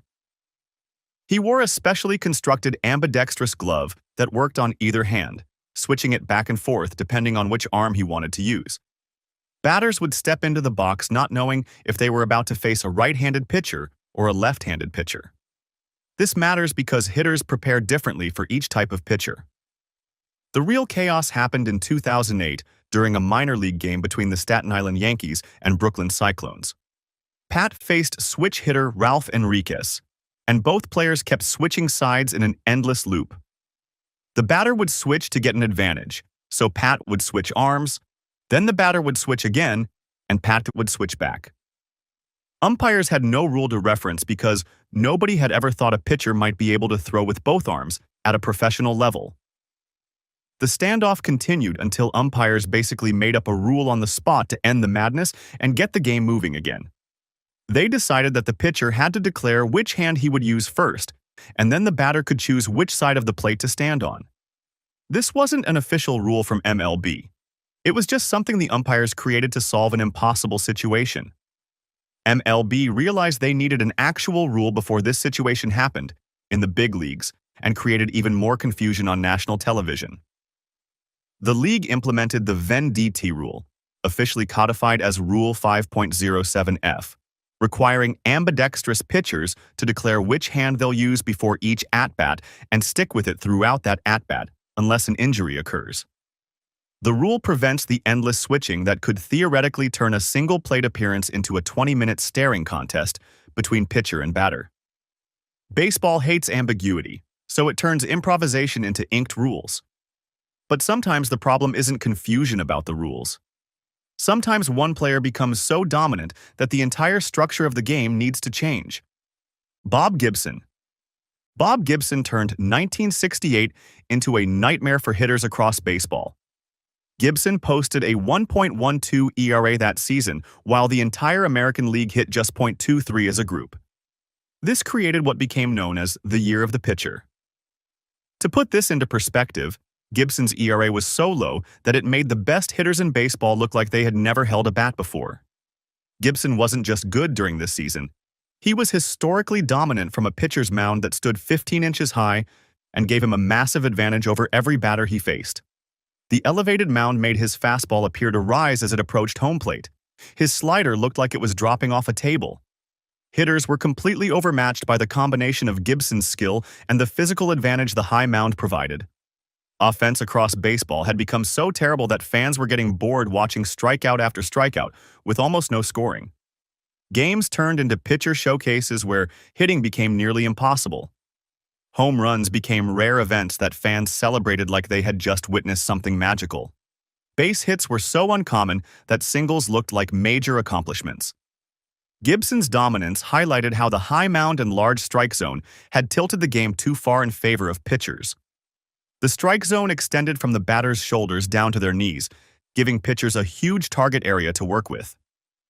Combined with the 15-inch mound, pitchers had every possible advantage while hitters struggled to make any contact at all. The game had become completely unbalanced. MLB realized they had to act when the entire sport was becoming unwatchable due to lack of offense and action. Television ratings were dropping because fans wanted to see hitting and scoring, not endless strikeouts and 1-0 games. The league understood that baseball needed offensive excitement to maintain fan interest and keep growing as a sport. The league made dramatic changes for the 1969 season, lowering the mound from 15 inches to 10 inches and shrinking the strike zone. They literally changed the geography of baseball because one pitcher had proven the current setup was broken. The mound reduction took away the steep downward angle that had made pitches so difficult to hit. The smaller strike zone gave hitters a better chance to work counts and find pitches they could actually hit. Gibson wasn't cheating. He was just too good, and MLB changed the mound to rebalance the game. The mound height remains at 10 inches today, a permanent reminder of the season when Bob Gibson nearly broke baseball by being too dominant at his job. But Gibson's story shows what happens when someone masters the existing rules too well. Sometimes the biggest changes come from people who didn't just play by the rules, but actually created them in the first place. Doc Adams. Daniel Adams took on the challenge of bringing order to baseball's chaos. Before Adams, baseball fields were apparently just suggestions, and games could last however long players felt like playing. Different teams played by different rules, with base paths ranging from 75 feet to 100 feet, depending on what each team preferred. The bound rule allowed fielders to get outs by catching balls on one bounce, making defense too easy and removing the skill needed for spectacular plays. Adams helped organize the 1857 convention in New York that established the 90-foot base paths, 9-inning games, and standardized field dimensions we still use today. Representatives from 16 different baseball clubs came together to hammer out the rules that would turn baseball from a collection of similar games into one unified sport. They spent hours debating every detail, from the exact distance between bases to how many strikes should equal an out. He also pushed to eliminate the bound rule, which allowed fielders to get outs by catching balls on one bounce instead of requiring them to catch balls in the air. Adams argued that requiring catches to be made before the ball hit the ground would make the game more exciting and showcase athletic ability better. This change transformed fly balls into highlights and made defense into theater. Without Adams's work, baseball might have remained a collection of different games played by different rules in different cities. His influence extended beyond rules to the actual geometry of the sport, creating the diamond shape and distances that define baseball. The 90-foot base paths he helped establish turned out to be perfect for creating close plays and exciting action. This distance gives fast runners a chance to beat out ground balls while still allowing fielders to make the play if they execute properly. Adams helped define the placement of positions like shortstop and establish the framework that made consistent competition possible. Every time you see a close play at first base, you're watching the result of Adams' work to create the perfect distance between bases. He made baseball make sense by setting the game's geometry in stone. Adams didn't throw a no-hitter. He drew the lines so a no-hitter could mean the same thing anywhere. But sometimes the most creative rule changes happen when someone finds a loophole so obvious that everyone wonders how nobody thought of it before. Eddie Gaedel. Bill Veeck found the perfect loophole when he secretly signed 3'7" Eddie Gaedel to pinch hit for the St. Louis Browns on August 19, 1951. Gaedel was a professional entertainer, not a baseball player, but his contract was completely legitimate. He wore jersey number 1/8 and stepped into the batter's box against the Detroit Tigers with a strike zone the size of a shoebox. The opposing pitcher, Bob Kane, had to basically roll the ball to have any chance of getting it through Gaedel's microscopic strike zone. For a normal batter, the strike zone runs from the knees to the chest. For Gaedel, it was maybe 8 inches tall and just as wide. Every pitch sailed over his head or bounced in the dirt because there was no way to throw a ball through that tiny window. Gaedel walked on 4 pitches, accomplished his mission, and was immediately removed from the game. The entire plate appearance took less than 5 minutes, but it exposed a massive loophole in MLB's roster rules. The league realized their contract approval process was so loose that teams could theoretically sign anyone and put them in a game just to create chaos. MLB moved incredibly fast to prevent future gimmicks like this one. Within 24 hours, they implemented stricter contract approval protocols and roster registration requirements. Teams now had to submit roster moves in advance and get clearance from the commissioner's office before putting players in games. The league created bureaucratic barriers to make sure no one could pull another stunt like Gaedel's. The rule changes weren't about height restrictions. They were about establishing order and control over player transactions. Major League Baseball realized they needed better oversight to maintain the integrity of the game and prevent teams from turning baseball into a circus act. The administrative changes targeted roster submission and commissioner approval processes, not physical requirements for players. Gaedel's single at-bat forced MLB to completely overhaul how they approve contracts and register players for games. The bureaucratic changes he triggered were more significant than his actual performance. His at-bat lives in the box score, but his real legacy is the paperwork you fill out before anyone can even think about a stunt. Gaedel proved that creativity could expose weaknesses in even the most established systems. But sometimes the challenge isn't finding loopholes in existing rules. Sometimes a player comes along who is so uniquely talented that the rules themselves become the limitation. Shohei Ohtani. Shohei Ohtani arrived in MLB in 2018 as both an elite pitcher and hitter, but the designated hitter rule created major problems when he finished pitching. Under the old rules, removing a pitcher from the mound automatically removed his DH status, forcing teams to choose between Ohtani's arm or his bat. This created an impossible choice for managers who had to throw away half of what made him special. The DH rule was designed for players who could either hit or field, not for someone who could pitch, hit, and do both at an elite level.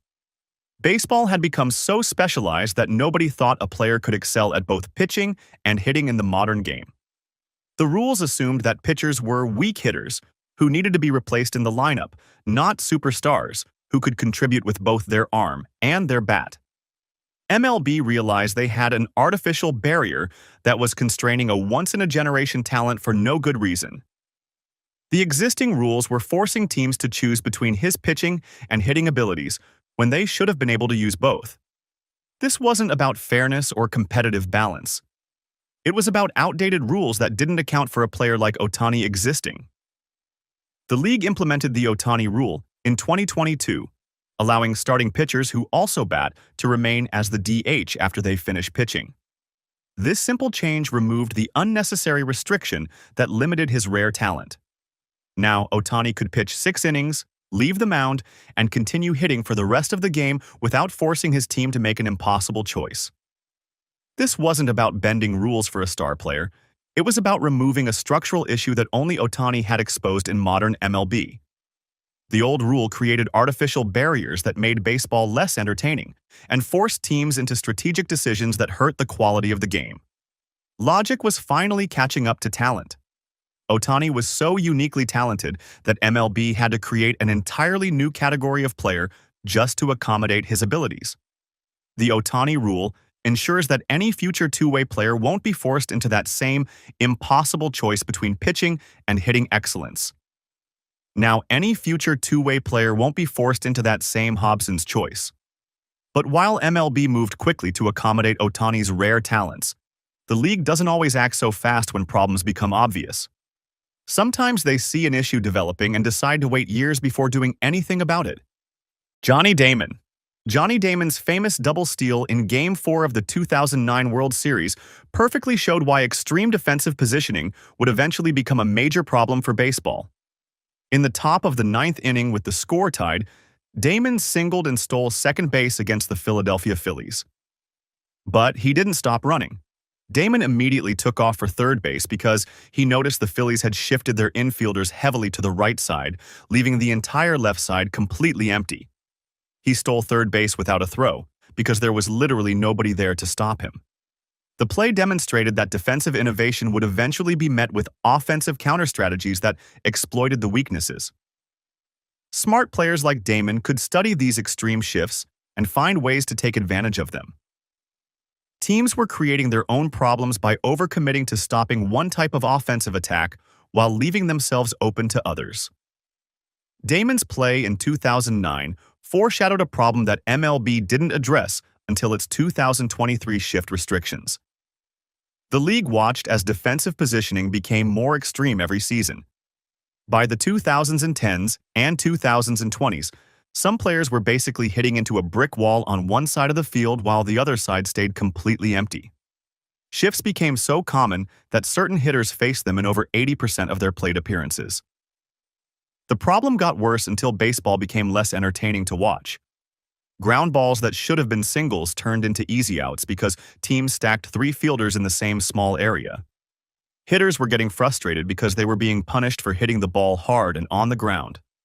The league finally implemented shift restrictions in 2023, requiring 2 infielders on each side of second base with both feet on the dirt. The delay between identifying the problem and fixing it perfectly captures MLB's tradition of waiting until issues become completely unbearable before doing anything about them. Was Damon a genius or just lucky? Tell us in the comments. But his aggressive base running exposed something bigger than just one defensive mistake. Sometimes the most impactful rule changes happen when MLB has to deal with strategies that were originally designed to stop just one incredibly dominant player. Ted Williams. Ted Williams was such a dominant hitter that Cleveland Indians manager Lou Boudreau created an entirely new defensive strategy just to stop him. In 1946, Boudreau positioned 7 fielders on the right side of the field against the Boston Red Sox legend, effectively daring Williams to hit to the opposite field. This wasn't just a minor adjustment. It was a complete transformation of traditional defensive alignment that became known as the Williams shift. The Williams shift worked as a specific strategy against Williams, but it became a blueprint that eventually spread to counter dozens of other hitters decades later. Boudreau moved his infielders to the right side of the diamond, often positioning them in shallow right field. What started as a novelty designed for one legendary hitter evolved into a systematic approach that fundamentally changed defensive positioning across baseball. The Williams shift became the template for defending against all pull-hitting left-handed batters. Teams adopted and refined the concept, using it against more and more players as the years went on. A tactic born to stop Williams turned into a league-wide weapon until MLB limited it in 2023. By the 2010s and 2020s, shifts had become so common that some hitters faced them in over 80% of their plate appearances. Ground balls were easily converted into outs because teams stacked fielders in the same areas where hitters naturally hit the ball. The widespread adoption of the shift led to a decline in offensive statistics and a reduction in the entertainment value of the game. Traditional hits became less frequent. The shift changed the game's dynamic so much that fans started getting bored, watching routine ground balls turn into easy outs. MLB realized that what worked against Ted Williams had become a monster that was hurting the overall quality of the game. The 2023 shift ban essentially outlawed the defensive strategy that was created specifically to stop Williams 75 years earlier. The new rule required 2 infielders on each side of second base with both feet on the dirt. This change aimed to restore balance between hitting and fielding while making games more dynamic and exciting for fans to watch. Williams forced teams to invent a new defense, and decades later, MLB forced that defense into retirement. But sometimes the most meaningful rule changes happen not because of what players do on the field, but because of what they do off it. Roberto Clemente. Roberto Clemente's tragic death forced baseball to confront whether bureaucratic procedures should override human decency. Clemente was a superstar right fielder with a cannon arm, 3,000 career hits, and 2 World Series championships with the Pittsburgh Pirates. He represented excellence on the field and dignity off it during a challenging era for baseball. When Clemente died in a plane crash while delivering aid to earthquake victims in Nicaragua on December 31, 1972, he was clearly a Hall of Fame player at age 38. The crash happened shortly after takeoff, and there were no survivors. This devastating event sent shockwaves through the baseball world, because everyone knew they had lost not just a great player, but a great human being who died trying to help others. The Hall of Fame had a strict 5-year waiting period after retirement before players could be inducted. This rule existed to let careers be properly evaluated and to prevent emotional decisions right after players retired. But Clemente's tragic death while helping earthquake victims created a situation where the normal bureaucratic timeline seemed completely inappropriate given the circumstances of his death. MLB and the Hall of Fame faced a situation they had never dealt with before. Their standard procedures seemed wrong when applied to someone who died performing humanitarian work. Clemente's combination of incredible career achievements and his heroic final act created enormous pressure to bypass the normal waiting period. The baseball community felt that making people wait 5 years to honor someone who died helping others would be disrespectful. The Hall of Fame waived the usual 5-year waiting period and unanimously elected Clemente in 1973, just months after his death. This decision wasn't made lightly. It required changing established procedures and creating new precedent for how the Hall of Fame would handle similar situations in the future. Every voter agreed that Clemente deserved immediate recognition.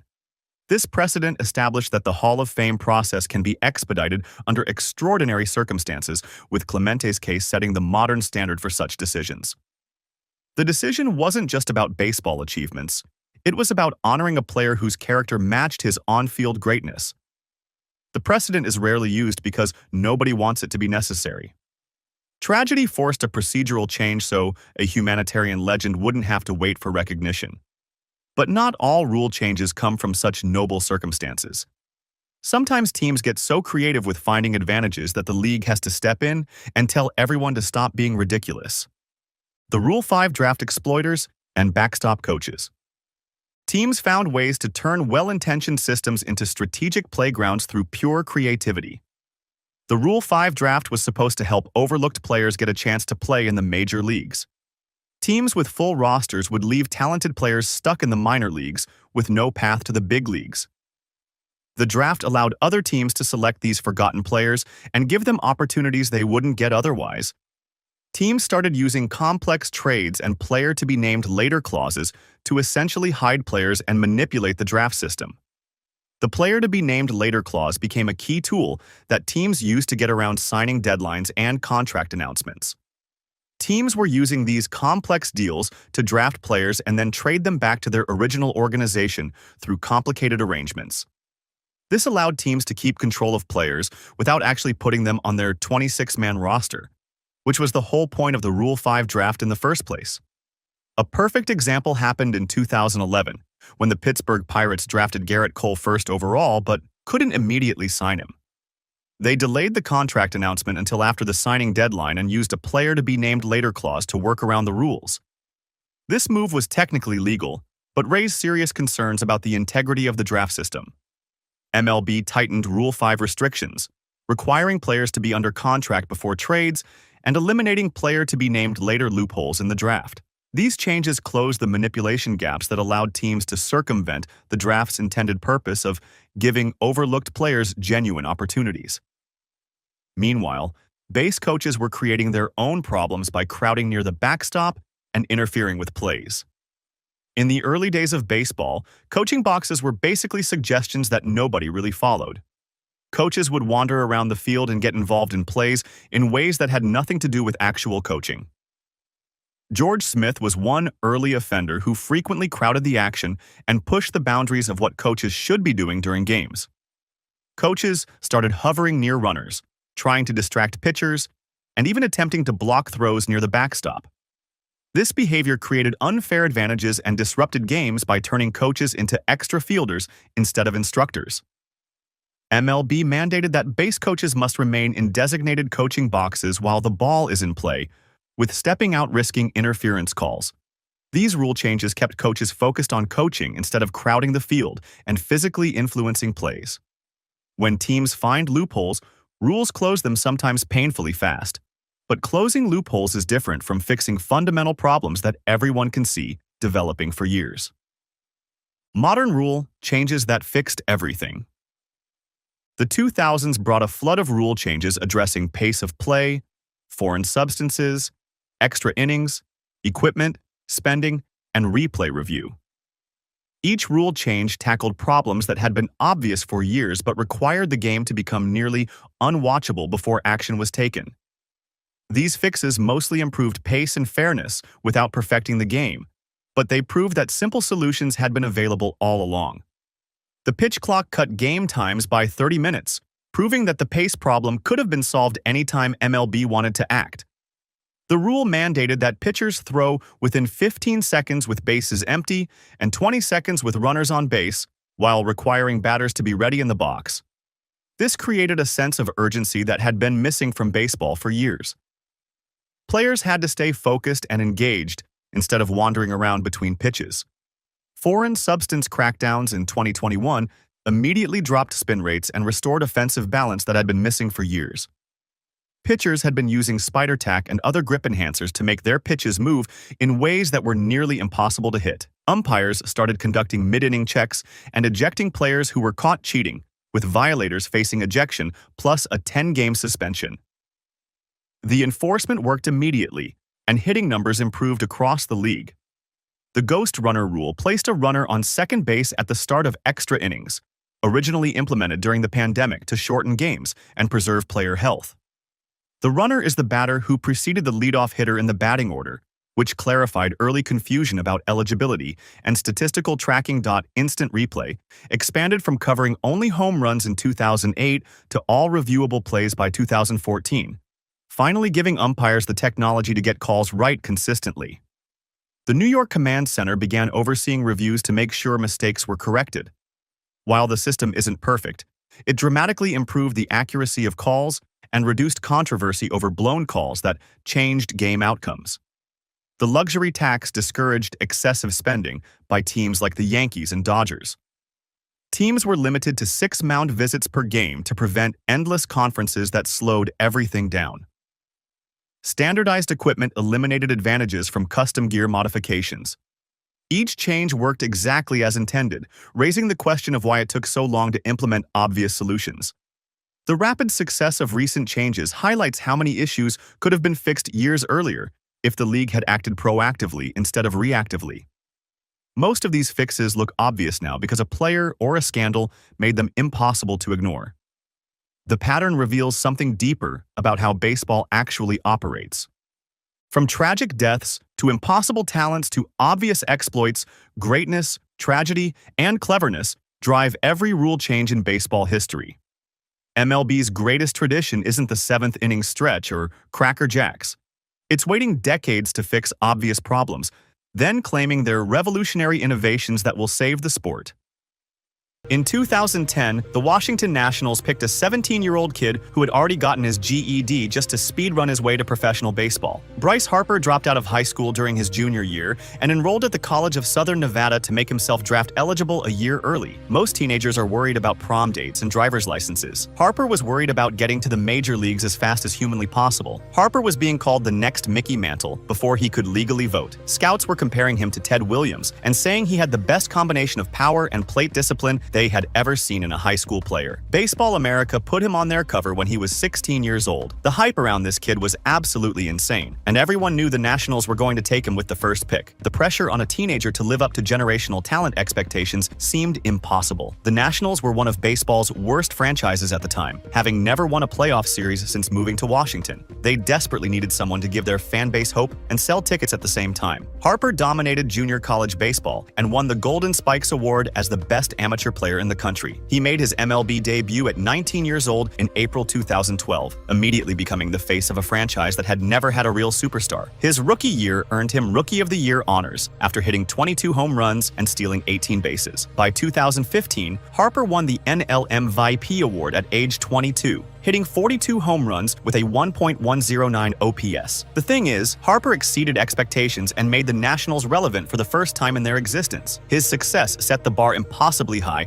for every first overall pick that followed. 2011, Gerrit Cole. The Pittsburgh Pirates thought they had found their ace of the future in Gerrit Cole, and they were absolutely right. They just forgot to mention he'd be someone else's ace. Cole arrived with elite college credentials from UCLA and the kind of fastball that made scouts drool. He represented everything the Pirates needed to climb out of their perpetual rebuild. His four-seam fastball sat in the mid-90s with excellent movement, and his slider had the sharp break that gets hitters to swing and miss. Pittsburgh had been terrible for years, and Cole looked like the cornerstone pitcher who could anchor their rotation for a decade. Pittsburgh developed Cole into a solid, dependable starter over 4 seasons, but he never quite reached the elite level that his stuff suggested he could achieve. He posted a 3.50 ERA across his time with the Pirates and made one All-Star team in 2015. Cole showed flashes of dominance, striking out over 200 batters twice, but something seemed to be holding him back from true ace status. His walk rates were higher than expected, and he struggled with consistency from start to start. The moment he left Pittsburgh and joined the Houston Astros in 2018, Cole transformed into a completely different pitcher. He posted a 2.50 ERA with Houston and struck out over 300 batters in 2019. His fastball velocity jumped, his slider became unhittable, and he developed into one of the most dominant starters in baseball. Cole is now making $36 million a year with the Yankees, while the Pirates are still stuck in their endless rebuilding cycle. They watch their former first overall pick dominate on national television every October, while they miss the playoffs year after year. 2012, Carlos Correa. The Houston Astros were in the middle of one of the most shameless tank jobs in baseball history when they selected Carlos Correa, and somehow this disaster of a franchise managed to nail the pick perfectly. Houston was coming off a 107-loss season in 2011 and desperately needed talent at every position. They had traded away most of their veteran players and were completely committed to losing games to get better draft picks. Correa's selection was both obvious and crucial for their long-term plans. Drafting a high school shortstop with the first pick is always risky, and the Astros couldn't afford another bust during their systematic teardown and rebuild.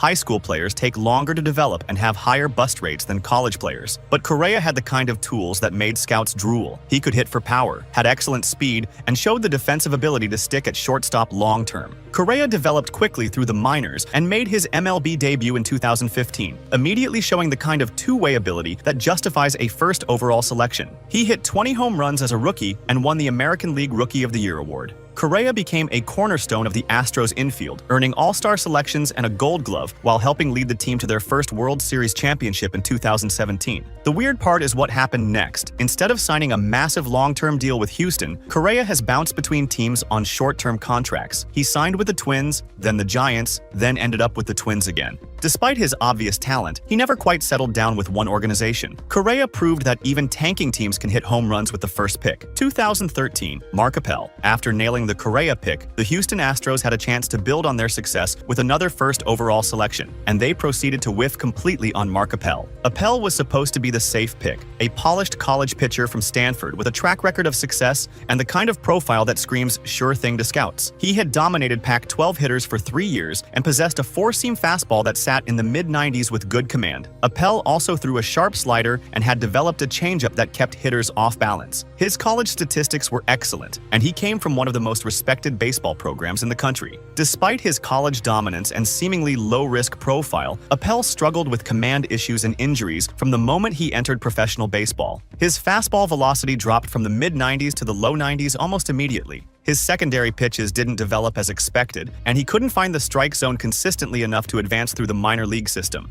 Professional hitters quickly figured out his stuff wasn't as overpowering as it had appeared in college. After years of struggling in the minors and briefly retiring, Appel finally made his major league debut with the Philadelphia Phillies in June 2022, though he appeared in only 4 games. The Astros eventually gave up on their former first overall pick and traded him to the Philadelphia Phillies for reliever Ken Giles, essentially admitting their mistake. The trade happened in December 2015, just 2.5 years after they drafted him. Appel bounced around different organizations for years, briefly made the majors in 2022 with 4 appearances for the Phillies, and eventually stepped away from baseball without ever establishing himself as a regular big leaguer. The Appel disaster became a legendary cautionary tale about how even the safest college arms can completely flame out in professional baseball. This pick reminded everyone that there's no such thing as a sure thing in the draft. 2014, Brady Aiken. The 2014 draft produced one of the most bizarre first overall pick stories in baseball history, and it all started with a medical exam that went horribly wrong. Brady Aiken was a high school left-hander with elite stuff and the kind of projectability that made him an obvious choice for the Houston Astros with the top pick. He threw a fastball that sat in the mid-90s and had a curveball that dropped off the table. Aiken was 6'4" and still growing, which meant his velocity could increase even more as he filled out his frame. The Astros had already agreed to terms on a contract worth about $6.5 million.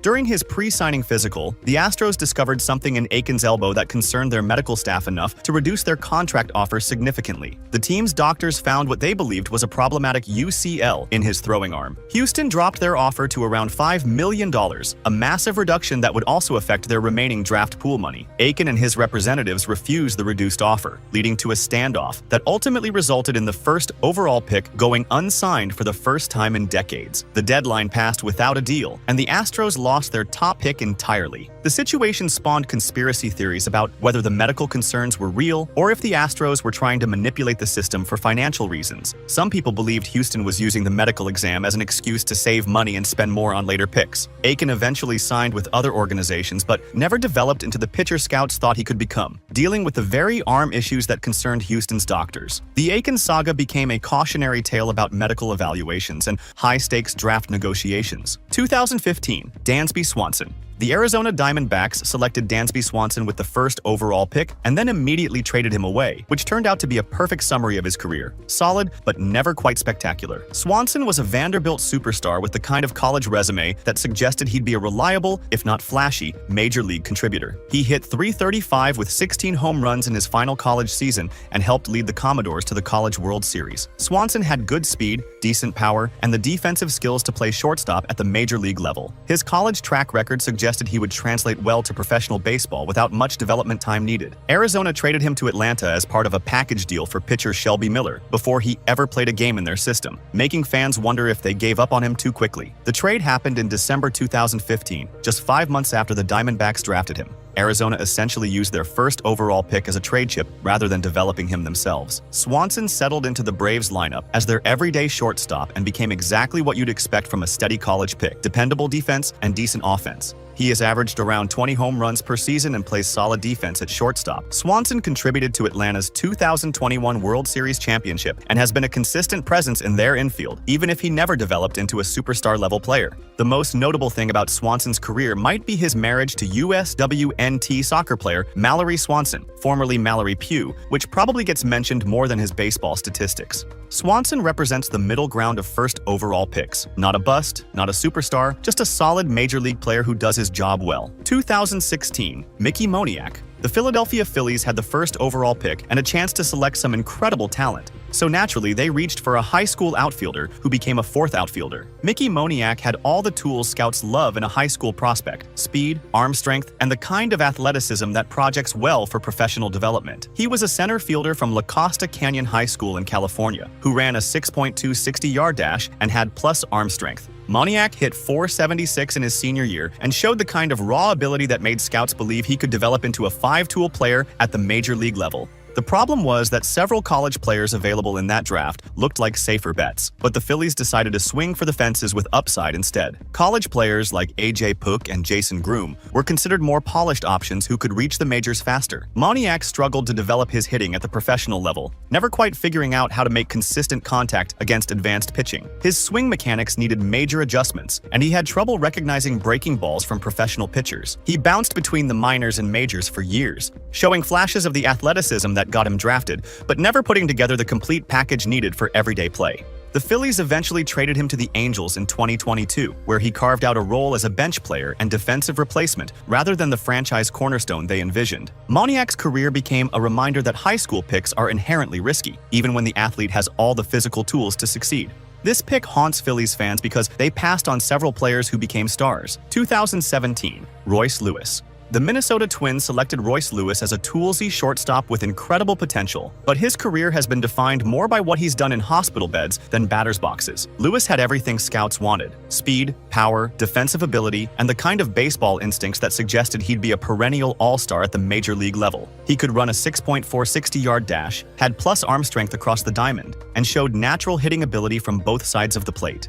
Lewis also displayed advanced baseball IQ and the kind of leadership qualities that teams love in their top prospects. From the moment he reached the upper levels of the minors, Lewis has been plagued by injuries that have kept him off the field for extended periods. He tore his ACL twice in his right knee, first in 2021 and then again in 2023. Lewis also dealt with various other ailments, including oblique strains and quad injuries that prevented him from staying on the field consistently.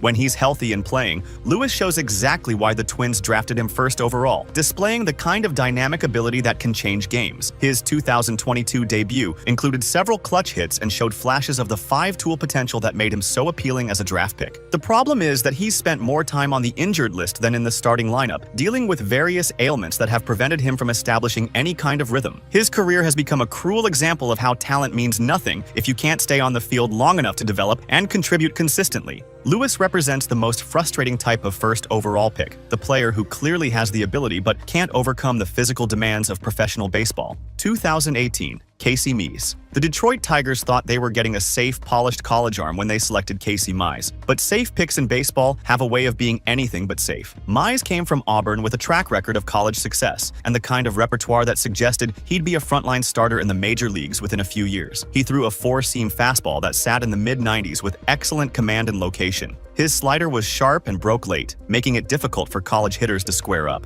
Mize also developed a splitter that became his signature pitch, diving down and away from right-handed batters. His college numbers were excellent, posting a 2.95 ERA in his final season at Auburn. The Tigers desperately needed pitching help and couldn't afford to miss on another high draft pick, making Mize's development crucial for their rebuilding timeline. Detroit had been rebuilding for years and needed someone who could anchor their rotation moving forward. Mize has shown flashes of the ability that made him the first overall pick, but he hasn't quite lived up to the expectations that come with that selection. His major league career has been marked by inconsistency and injuries, preventing him from establishing himself as the ace-level pitcher Detroit thought they were getting. He has dealt with shoulder and elbow issues that have limited his innings and effectiveness when he does pitch. The Tigers are still waiting for Mize to put together a full season of elite performance, testing the patience of fans who have endured years of rebuilding. Mays' career illustrates how even college pitchers with proven track records can struggle to translate their success to the major league level. This pick has taught Tigers fans that development timelines are often longer than anyone expects. 2019, Adley Rutschman. The Baltimore Orioles finally got their first overall pick right with Adley Rutschman, though they took their sweet time getting him to the major leagues. Rutschman was considered one of the most polished college players ever drafted, with the kind of catching and hitting ability that suggested immediate impact potential. He came from Oregon State with a track record of elite performance on both sides of the ball. Rutschman hit .411 with 17 home runs in his final college season, while also showing excellent defensive skills behind the plate. His swing was smooth and consistent, and he had the kind of plate discipline that translates well to professional baseball. Despite his obvious readiness, the Orioles kept him in the minors longer than most expected, leading to questions about their development timeline and promotion strategy. Rutschman dominated AAA pitching and seemed ready for the major leagues months before Baltimore finally called him up in May 2022. When Rutschman finally reached the majors in 2022, he immediately validated his draft position by becoming one of the best catchers in baseball almost instantly. He hit .254s with 13 home runs as a rookie while providing excellent defense and game-calling skills. Rutschman earned All-Star consideration and won a Silver Slugger Award, proving that sometimes the wait is worth it when the player lives up to their potential.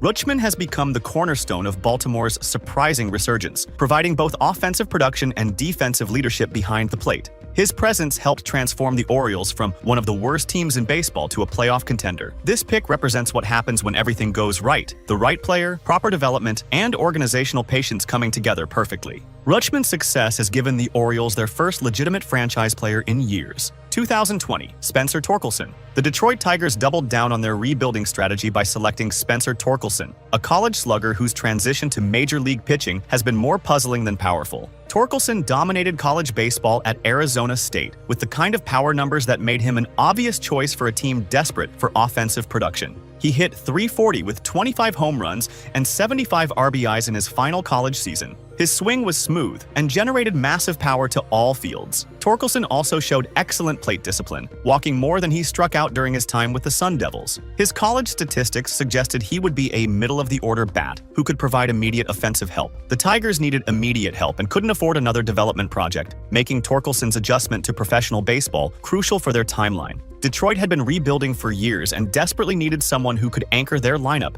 and provide consistent offensive production. His rookie season was a struggle as he dealt with the reality that major league pitching is significantly more challenging than anything he faced in college. Torkelson hit .203 with 8 home runs in his first season, striking out 144 times in 110 games. Professional pitchers attacked him with breaking balls and located fastballs in ways that college pitchers couldn't. Torkelson has shown flashes of the power that got him drafted first overall, but consistency has been elusive as he continues to adjust to advanced pitching strategies. Tigers fans are experiencing déjà vu watching another highly touted prospect struggle with the transition from college success to major league production. Torkelson's early career highlights the ongoing challenge of projecting college offensive success to the major league level, even for first overall picks. This pick serves as a reminder that power prospects often need more time to develop than teams and fans are willing to give them. 2021, Henry Davis.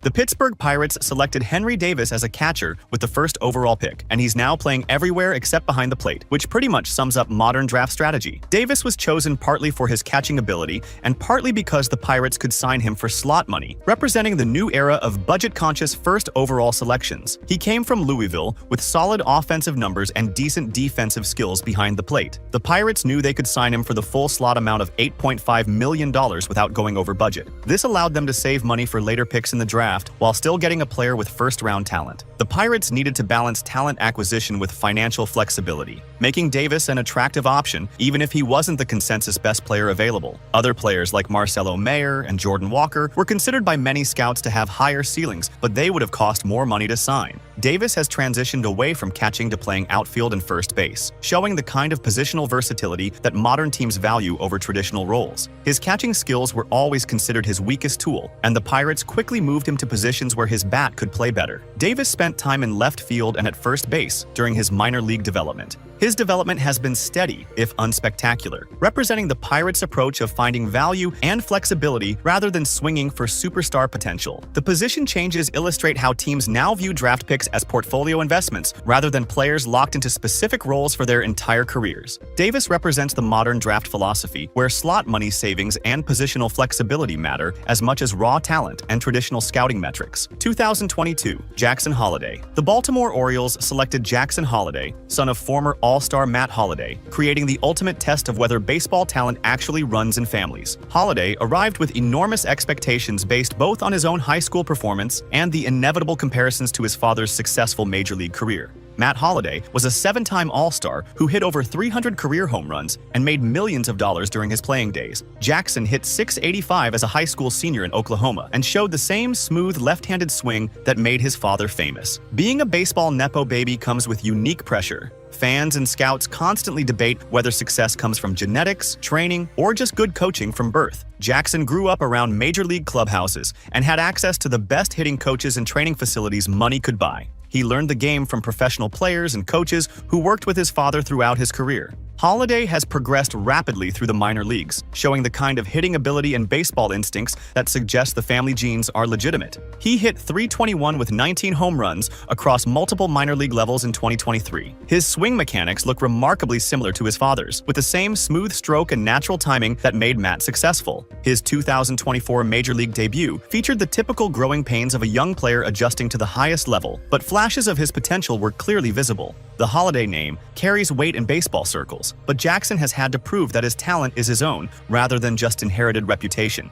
This pick represents the ongoing debate about pedigree versus performance in baseball. 2023, Paul Skeens. The Pittsburgh Pirates finally got something right when they selected Paul Skeens, a flame-throwing pitcher who made the All-Star team as a rookie and reminded everyone why first overall picks used to be exciting. Skeens arrived with a fastball that touched triple digits and the kind of immediate dominance that suggested he might skip the typical development timeline entirely. He transferred from Air Force to LSU and dominated college baseball with a four-seam fastball that regularly hit 100 miles per hour. His slider was equally impressive, breaking sharply and generating swings and misses at an elite rate. Skeens also threw a knuckleball that confused hitters who were already struggling with his velocity. The Pirates desperately needed a success story after years of questionable draft picks and player development failures, making Skeens' transition crucial for organizational credibility. Pittsburgh had become a laughingstock for their inability to develop talent and compete at the major league level. Skeens jumped to the major leagues with alarming ease, establishing himself as one of the most dominant pitchers in baseball almost immediately after his debut. He made his first major league start in May 2024 and immediately showed the stuff that made him the top pick. His fastball averaged 99 miles per hour in his debut, and hitters couldn't catch up to his velocity. His rookie All-Star selection represented the fastest ascent from draft pick to elite major league performer in recent memory, validating the Pirates' selection completely. Skeens became the rare first overall pick who exceeded expectations from day one, proving that sometimes the draft process actually identifies the right player at the right time. Skeens represents what fans hope for every year when their team makes the first pick: immediate impact, elite performance, and franchise-changing talent. 2024, Travis Bazzana. The Cleveland Guardians made history by selecting Travis Bazzana as the first Australian ever chosen first overall, proving that baseball's talent search has truly gone global. Bazzana's selection represented a milestone for international baseball development and Cleveland's willingness to think outside traditional scouting boundaries. He grew up playing baseball in Australia, where the sport is far less popular than cricket or rugby. Australian baseball leagues are much smaller and less competitive than American high school and college programs. The fact that Cleveland was willing to use their top pick on a player from such a different baseball environment showed how much the game has expanded internationally. Drafting an international player first overall always carries extra risk because the competition level and development path are different from traditional American prospects. Bazzana played college baseball at Oregon State, where he hit .407 with 28 home runs in his final season. His numbers were impressive, but scouts had to evaluate whether his success came against the same level of pitching that American prospects faced regularly. Bazzana signed for $8.95 million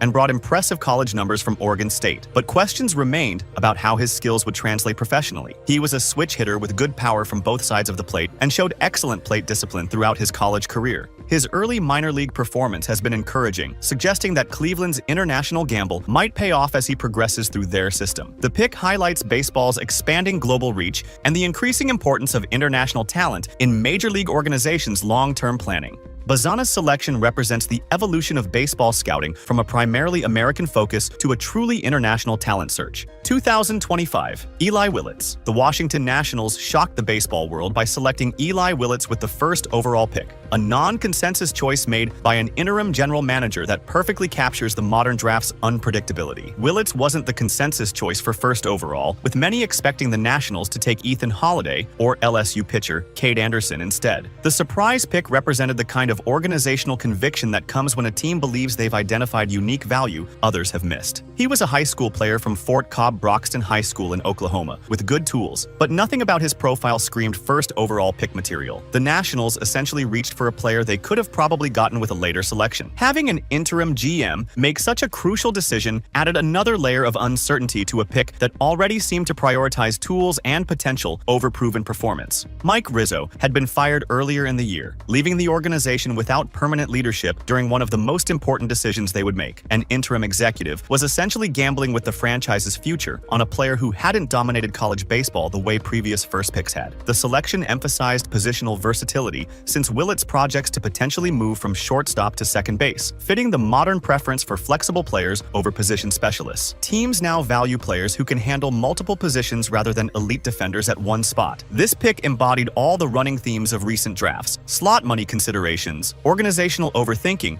and the belief that teams can outsmart conventional wisdom. Willits represents the ultimate example of how first overall picks have become as much about front office philosophy as player evaluation. This selection perfectly encapsulates the modern draft era where conventional wisdom gets thrown out the window in favor of organizational theories. After 15 years of first overall picks, the only consistent thing about the draft is its complete unpredictability. Teams keep changing strategies while the results remain as random as ever. The evolution from pure talent chasing to slot money savings and positional flexibility shows how front offices have overcomplicated what should be a simple decision about finding the best player. Sometimes the best player gets picked 197th overall, while the first pick ends up selling insurance by age 27, proving that baseball's draft remains equal parts science, luck, and prayer. ESPN won't tell you about the first overall draft pick who never made it to the majors because of a bar fight, or the Hall of Fame pitcher who died delivering aid to earthquake victims. These are just 2 of 11 stories that baseball's establishment has buried so deep you've probably never heard them. Today we're uncovering every MLB story too dark for mainstream sports media, from fatal overdoses covered up by team officials to career-ending injuries that could have been prevented. These tales reveal how America's pastime protects its image at any cost. J.R. Richard. J.R. Richard was the most feared pitcher in baseball during the late 1970s. The towering 6'8" right-hander threw his fastball at 100 miles per hour when most pitchers topped out at 90. His slider broke so sharply that batters often swung at pitches in the dirt. Richard struck out 303 batters in 1978,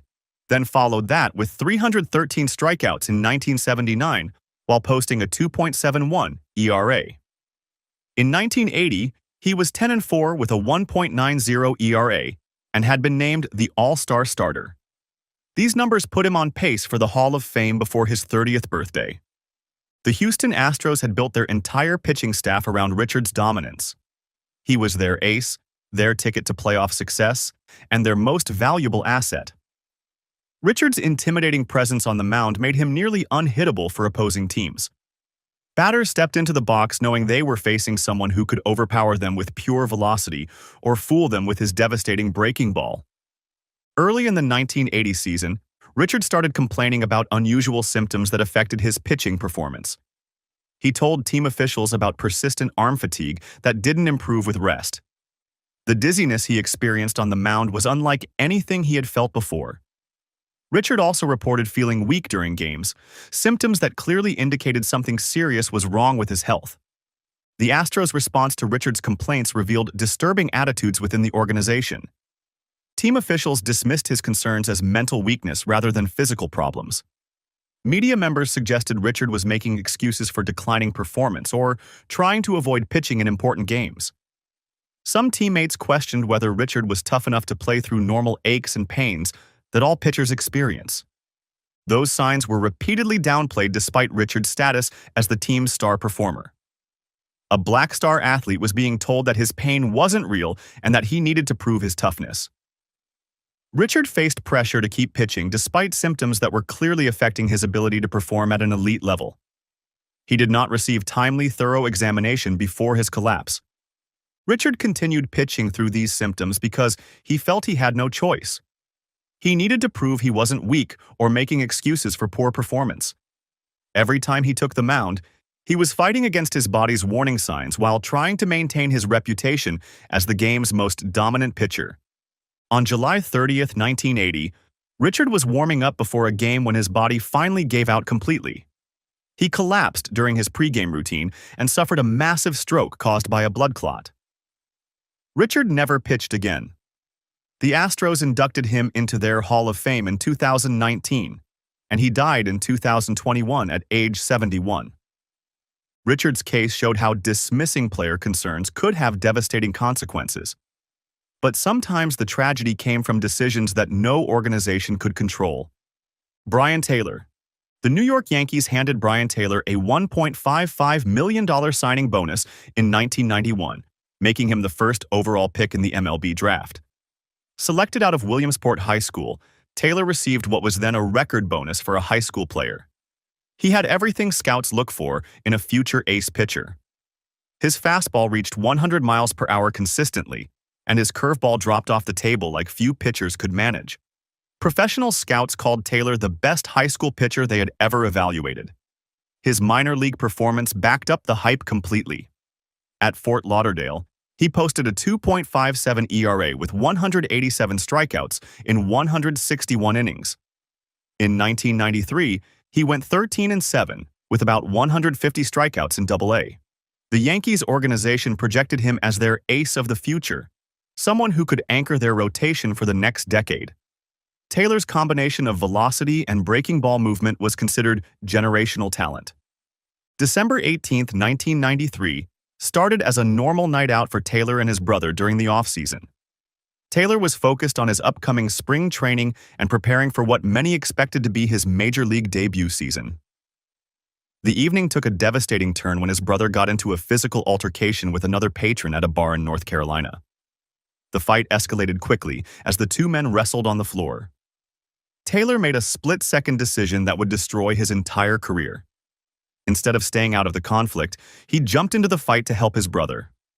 During the chaos, Taylor was thrown to the ground and his shoulder absorbed tremendous damage. The impact tore his labrum completely and damaged his shoulder capsule beyond repair. Dr. Frank Jobe, who examined Taylor after the injury, called it among the worst shoulder injuries he had ever seen. After extensive surgery and a full season of rehabilitation, Taylor attempted his comeback. The results were devastating for someone who had been considered a sure thing. His once dominant fastball had dropped roughly 8 miles per hour from 100 miles per hour. The velocity loss made his fastball much easier for professional hitters to catch up to. Even worse, Taylor could no longer command his curveball for strikes. The pitch that had made him special was effectively gone. He never reached the majors. The injury cost him the fastball and the curve that made him special. Taylor became one of only 3 first overall picks in MLB history who never made it to the major leagues. One moment of poor judgment eliminated years of development and millions of dollars in potential earnings. But Taylor's story was just bad luck and worse decisions. Sometimes the system itself failed players in ways that were far more sinister. Jose Fernandez. Jose Fernandez represented everything the Miami Marlins organization had hoped for when they drafted him in 2011. The young Cuban pitcher had escaped his homeland on his 4th attempt, making a dangerous journey across the ocean to reach America. His talent was obvious from his first professional appearances. Fernandez won National League Rookie of the Year in 2013 with a 2.19 ERA and 187 strikeouts in just 172 innings pitched. Tommy John surgery sidelined Fernandez for most of 2014 and part of 2015, but he returned stronger than ever. His 2016 season showed he had fully recovered from the elbow reconstruction surgery. Fernandez posted a 2.86 ERA with 253 strikeouts in 182 innings, proving he was back to being one of baseball's most dominant young pitchers. The Marlins built their future around his arm, knowing they had a generational talent who could anchor their rotation for years to come. September 25th, 2016 started as a normal day off for Fernandez during the final week of the regular season. He decided to take his 32-foot boat out for a late-night ride with two friends, Eduardo Rivero and Emilio Macias. The boat was traveling at approximately 65 miles per hour when it struck a jetty off Miami Beach. The impact was devastating and violent. All three men were killed instantly when the vessel crashed into the rocky outcropping. The Coast Guard found the overturned boat hours later. The autopsy results revealed information that made the tragedy even more disturbing. Fernandez had cocaine metabolites and a blood alcohol level of 0.147 in his system at the time of the crash. The crash involved impairment while operating a high-speed vessel at night. These findings raise serious questions about the circumstances that led to the fatal accident. The Marlins and Major League Baseball preferred to focus on his baseball achievements rather than discuss the troubling details of that night. His death at age 24 left the organization and community devastated emotionally and operationally. The team lost its projected long-term ace, and his sudden loss left a massive hole in their rotation and their future plans. The circumstances surrounding that fatal night show how quickly poor decisions can destroy not just individual lives, but entire organizations that depend on them. But substance abuse in baseball wasn't always hidden from public view. Sometimes players performed their most memorable feats while completely impaired. Doc Ellis. Doc Ellis threw one of the most famous no-hitters in baseball history on June 12, 1970. But what made this game legendary had nothing to do with his pitching mechanics. Ellis was starting for the Pittsburgh Pirates against the San Diego Padres in what appeared to be a routine Friday night game. The Pirates won 2-0, and Ellis was having a decent year with his usual mix of fastballs and sliders. What Ellis revealed years later about that game completely shocked the baseball world and exposed just how normalized drug use had become in the 1970s professional sports. Ellis claimed he had taken LSD around noon that day while he was in Los Angeles, not realizing he was scheduled to pitch that evening. The acid had already taken full effect by the time he discovered he needed to get to the ballpark and take the mound. Ellis didn't reveal this story publicly until 1984, which shows how the culture around drug use in baseball took time to be admitted to and discussed openly. Ellis described the experience as completely surreal and unlike anything a professional athlete should attempt. He said the baseball appeared to change sizes throughout the game, sometimes looking tiny and other times appearing massive. The catcher would disappear from his vision entirely during certain moments, forcing Ellis to essentially guess where to throw the ball. As Ellis later recalled, he was zeroed in on the glove, but I didn't hit the glove too much. Despite these severe hallucinations, he somehow managed to locate the strike zone consistently enough to get batters out. The Padres lineup included solid major league hitters who should have been able to make contact against an impaired pitcher. Ellis walked 8 batters during the game, which shows his control was clearly affected by the drug. He also hit 1 batter with a pitch. But somehow, through 9 complete innings, not a single San Diego hitter managed to get a base hit off Ellis while he was actively hallucinating. This achievement represents something that should be physically impossible in professional sports. Elite athletic performance requires precise hand-eye coordination, split-second timing, and complete mental focus. LSD affects all of these abilities in ways that should make competitive sports performance completely impossible. Yet Ellis managed to throw 135 pitches and record 27 outs without allowing a hit. The no-hitter became a symbol of how completely substance abuse had been normalized within baseball culture during the 1970s. Players regularly used drugs and alcohol without serious consequences from their teams or the league. Ellis later worked as a substance abuse counselor, and he died in 2008. But not every tragedy in baseball came from players making destructive choices. Sometimes the most promising careers were cut short by forces completely beyond their control. Nick Adenhart. Nick Adenhart pitched the game of his life on April 8, 2009, throwing 6 scoreless innings for the Los Angeles Angels against the Oakland Athletics. The 22-year-old right-hander had finally reached the moment he had dreamed about since childhood.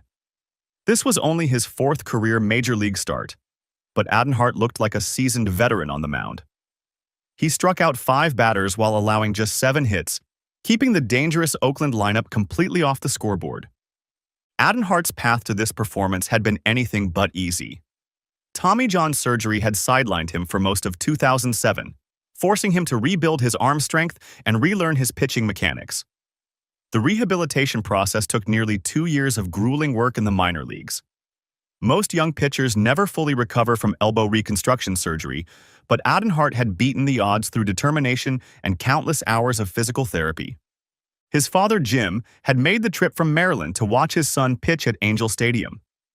Jim Adenhart sat in the stands and watched Nick deliver strike after strike, seeing years of hard work finally paying off. The young pitcher's fastball reached the low 90s, and his changeup kept hitters off balance throughout the game. Nick left the game after 6 innings with his team leading 6-0, having given the Angels exactly what they needed from their young starter. After the game, Adenhart decided to celebrate with friends at a local restaurant and bar.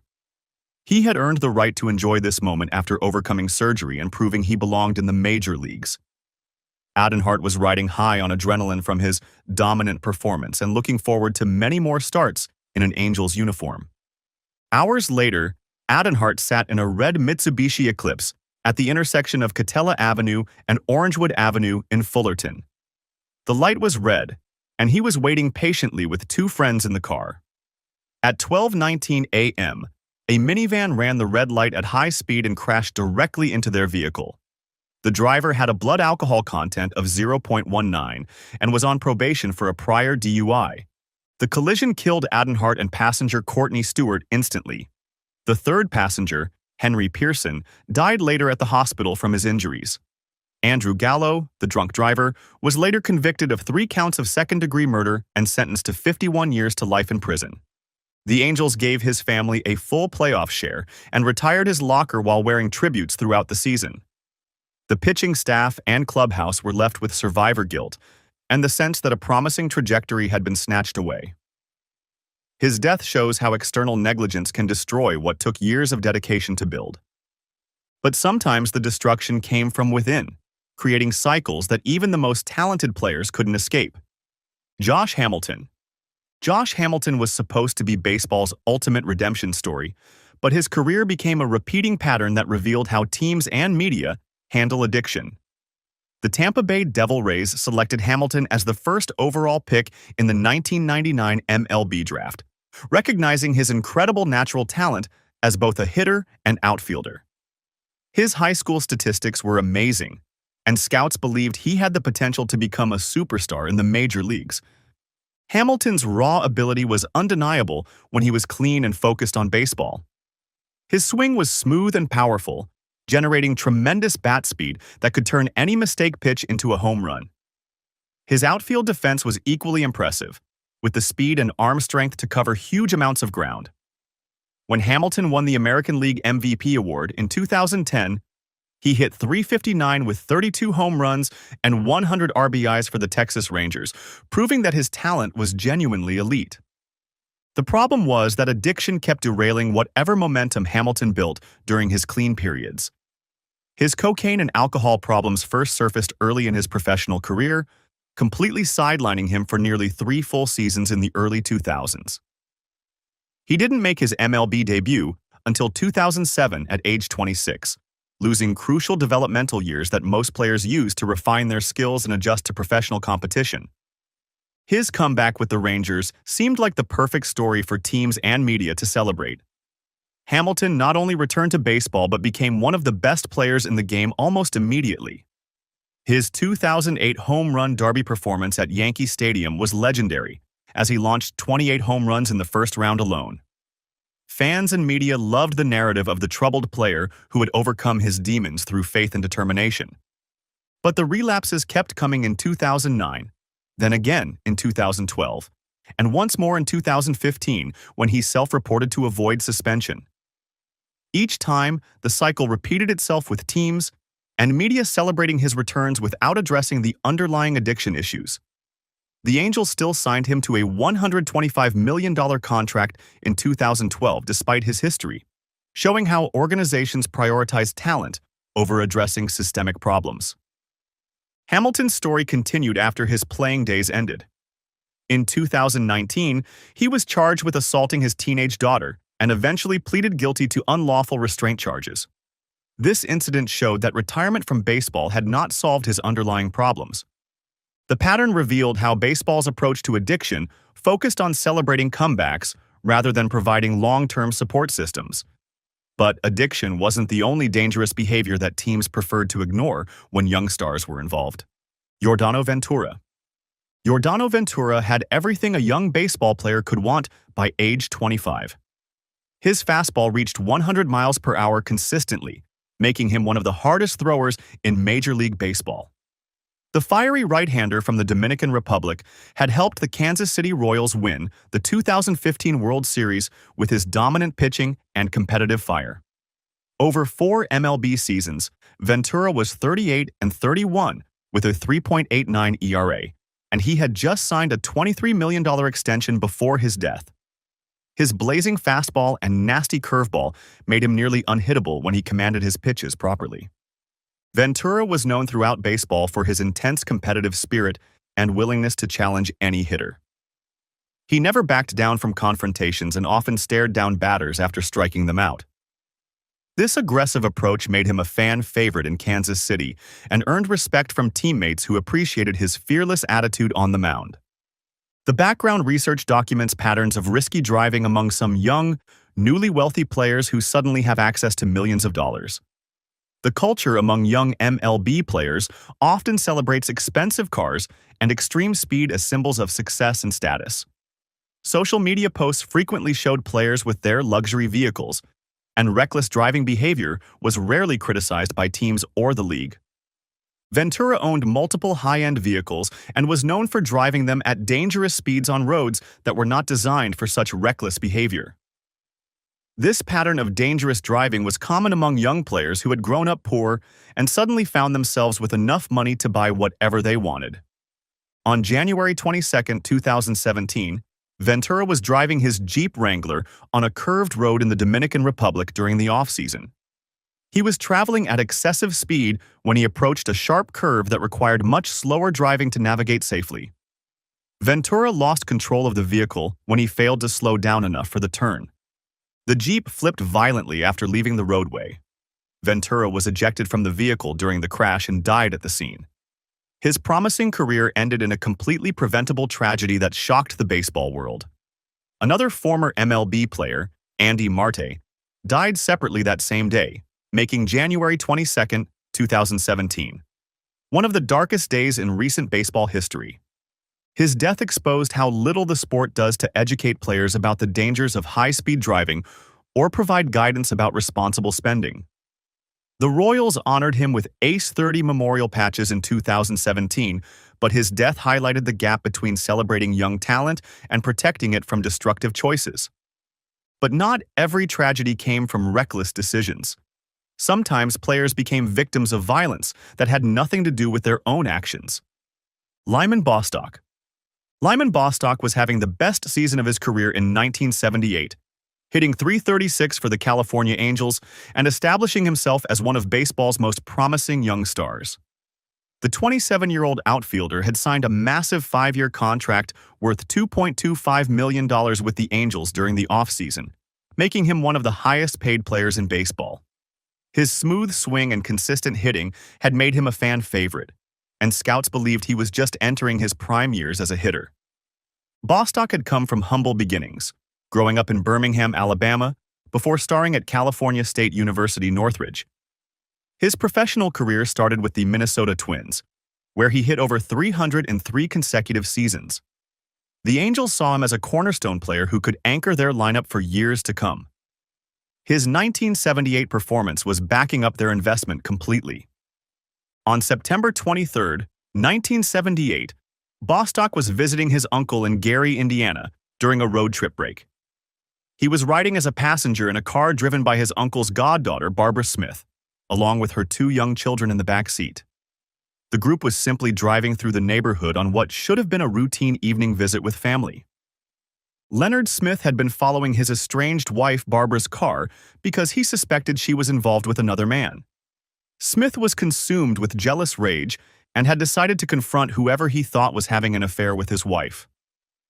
When he spotted the car at a red light and saw a man sitting in the passenger seat next to Barbara, he jumped to the wrong conclusion completely.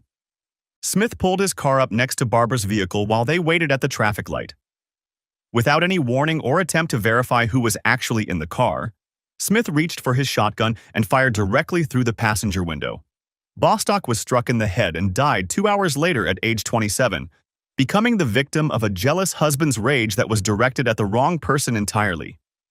The legal aftermath of this senseless murder proved almost as shocking as the crime itself. Leonard Smith was charged with first-degree murder for killing Bostock, but his defense team argued that he was legally insane at the time of the shooting. The jury accepted this argument despite the premeditated nature of Smith's actions. Smith was found not guilty by reason of insanity and sentenced to a psychiatric hospital for treatment. He was released after serving just 7 months in the facility. The verdict provoked public outrage and later reforms to Indiana's insanity defense laws, but those changes came too late to bring back a talented player whose career was ended by completely random violence. Sometimes the violence came from strangers, but other times the danger came from people players were supposed to trust completely. Tyler Skaggs. Tyler Skaggs' death on July 1, 2019, initially appeared to be a tragic accident when the 27-year-old Angels pitcher was found unresponsive in his hotel room in Southlake, Texas. The team was on a road trip to play the Texas Rangers, and Skaggs had been expected to start the next day's game. His teammates were devastated when they discovered that one of their own had died suddenly during what should have been a routine road trip. The initial report suggested that Skaggs had simply passed away in his sleep, possibly from a heart condition or other natural cause. The Angels organization and Major League Baseball treated his death as a terrible but unexplained tragedy. Skaggs had been a solid pitcher for the team, posting a 4.29 ERA over his career and showing promise as a reliable starter in their rotation. The autopsy results changed everything about how people understood Skaggs' death. Medical examiners determined that he had died from opioid and alcohol-induced asphyxiation, meaning dangerous drugs had killed him. The toxicology report showed fentanyl and oxycodone in his system at lethal levels. This wasn't a natural death or a heart condition. Skaggs had been using dangerous substances that stopped his breathing while he slept. The investigation that followed revealed something much more disturbing than a player struggling with addiction on his own. Federal authorities discovered that the drugs in Skaggs' system hadn't come from street dealers or illegal sources. Instead, Eric Kay, the Angels' communications director, had been supplying opioids directly to players on the team. An Angels staffer had used his position to supply opioids to players over several seasons. Kay had access to players and their trust, which he exploited to provide dangerous opioid medications that should only be available through legitimate medical prescriptions. Kay wasn't just enabling addiction among players, he was actively supplying the substances that were destroying their lives. Multiple Angels players testified during Kay's trial about receiving drugs from him over several seasons. These testimonies exposed a systemic problem within the organization where a team official was distributing controlled substances to athletes who trusted him. The scope of Kay's drug dealing showed this wasn't an isolated incident, but a pattern of behavior that had put many players at risk. The federal court system treated Kay's crimes with appropriate seriousness. He was convicted of drug distribution resulting in death and conspiracy charges. Kay received a 22-year prison sentence for his role in Skaggs' death and his years of supplying opioids to players. The team honored Skaggs on July 12, 2019, when Taylor Cole and Felix Pena threw a combined no-hitter while teammates wore his number 45. But Skaggs' death revealed how team officials can exploit their positions to enable deadly addictions among the athletes they're supposed to protect. Not every tragedy in baseball came from corruption or negligence. Sometimes the most devastating losses happened when players tried to do something genuinely heroic. Roberto Clemente. Roberto Clemente had already achieved everything possible in professional baseball by the end of 1972. The Pittsburgh Pirates right fielder had collected his 3,000th career hit during the final game of the regular season, finishing with a .317 career average. His 12 straight Gold Glove awards proved he was the best defensive outfielder of his generation. 4 National League batting titles showed his incredible hitting ability. 2 World Series championships with Pittsburgh had given him team success to match his individual accomplishments, including World Series MVP honors in 1971. On New Year's Eve 1972, Clemente was focused on something much more important than any baseball statistic he had ever compiled. A massive 6.3 magnitude earthquake had devastated Nicaragua on December 23rd, killing approximately 5,000 people and leaving hundreds of thousands homeless. The disaster had destroyed entire cities and created a humanitarian crisis that required immediate international assistance to prevent even more deaths from starvation and disease. Clemente immediately began organizing relief efforts from his home in Puerto Rico. He used his fame and connections to collect supplies, raise money, and coordinate shipments to the earthquake victims. Clemente personally supervised the loading of food, medicine, and clothing onto cargo planes headed for Nicaragua. His commitment to helping the earthquake victims went far beyond writing a check or making a public statement. Previous relief shipments had been stolen by corrupt officials or military personnel before reaching the people who desperately needed them. Clemente discovered that much of the aid being sent to Nicaragua was disappearing into the hands of people who planned to sell it for profit. This corruption meant that earthquake victims were dying while relief supplies sat in warehouses or got sold on the black market. Clemente decided he needed to accompany the final shipment personally to ensure the supplies reached their intended recipients. He believed his celebrity status would prevent officials from stealing the aid if he was present during the delivery. The DC-7 aircraft chosen for this flight was overloaded by about 4,193 pounds beyond its safe carrying capacity. The aircraft also had documented maintenance issues that should have prevented it from being cleared for flight. Multiple people warned Clemente about the dangerous condition of the aircraft before takeoff. Aviation experts told him the plane was not safe for flight, especially with such a heavy cargo load. Despite these warnings, Clemente insisted on making the humanitarian flight because he knew people were dying while waiting for help.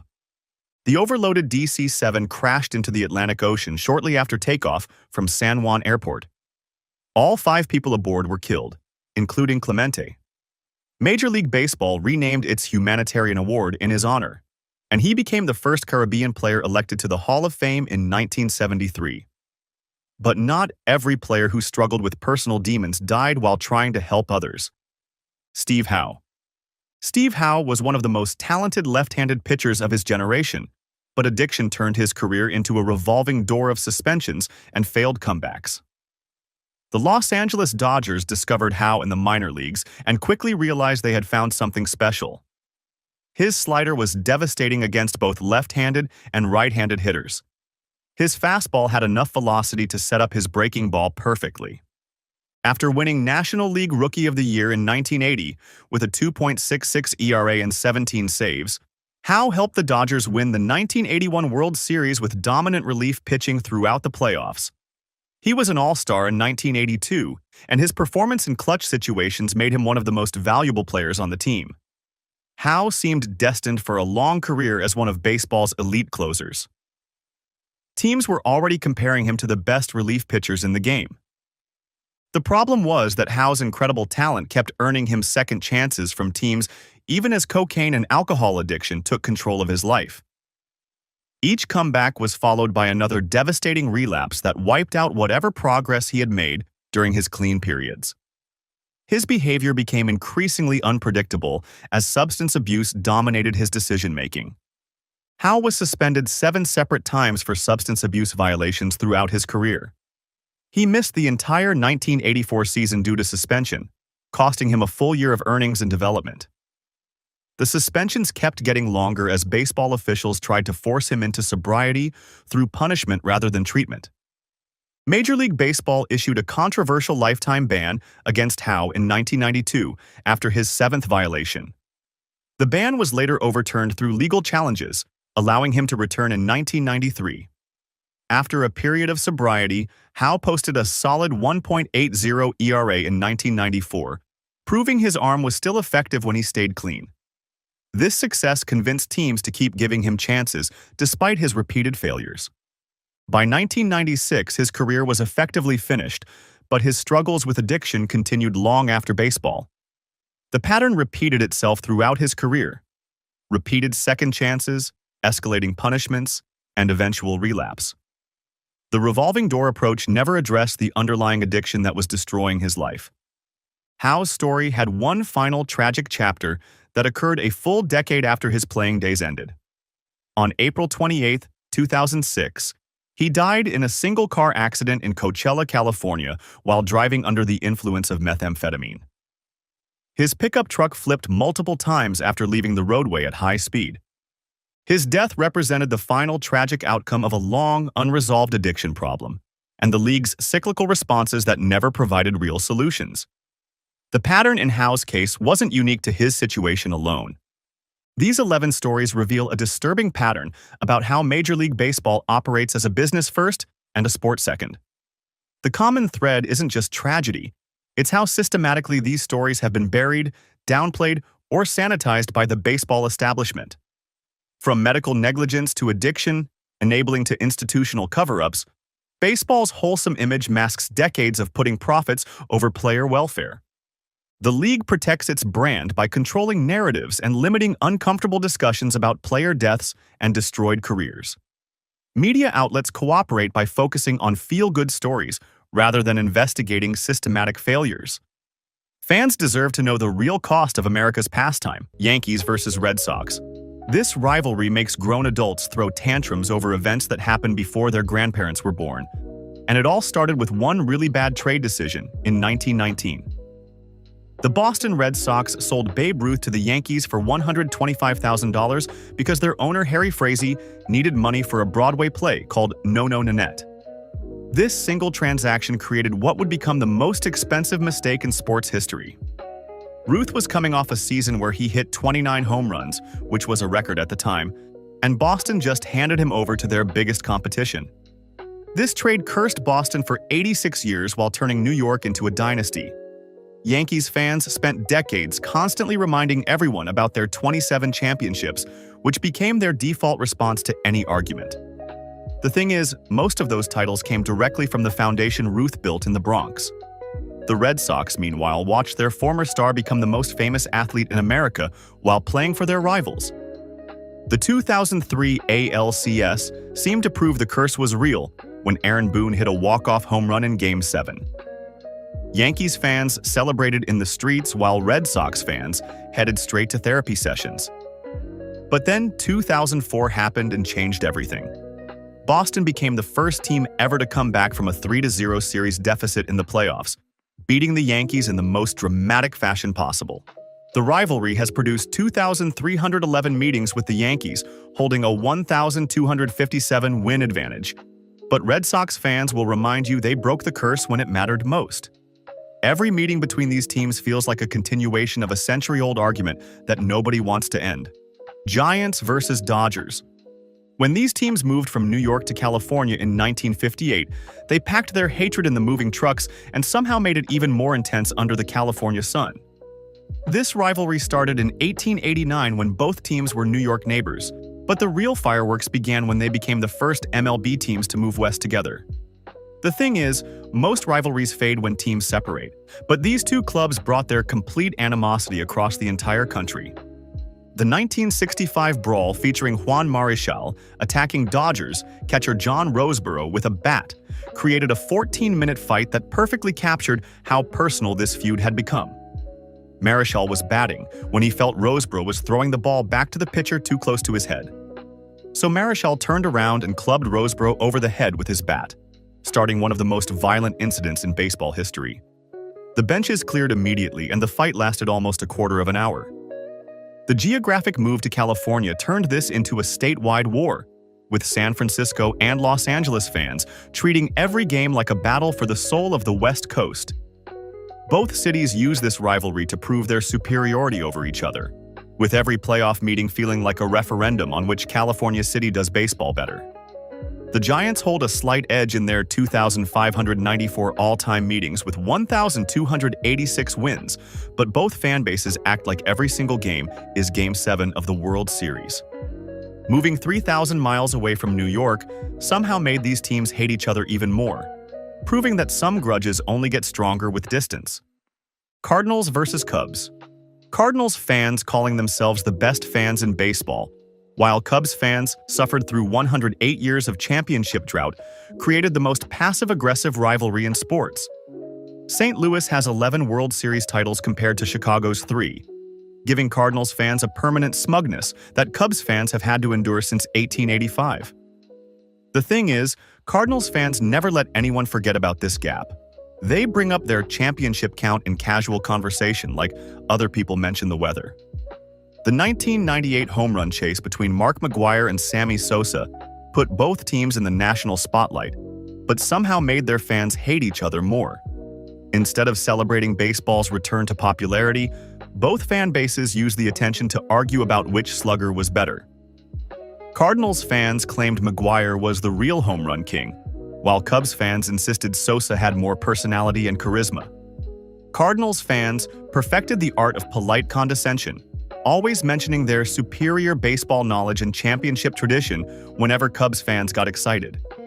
They developed this annoying habit of congratulating Cubs fans for regular season success while reminding them that October is what really matters. The Cubs hold a slight edge in head-to-head wins at 1,281 to 1,229, but Cardinals fans will remind you that regular season games don't hang banners. When the Cubs finally won the World Series in 2016, breaking their curse, it should have ended the Cardinals' superiority complex, but somehow made things worse. Now Cardinals fans just moved the goalposts and started talking about sustained success and organizational culture. The 2016 Cubs championship proved that even when you break a 108-year curse, it doesn't cure the hatred. Cubs versus White Sox. Chicago split its baseball loyalty down the middle, creating a city where family dinners can turn into heated arguments about which side of town has the better team.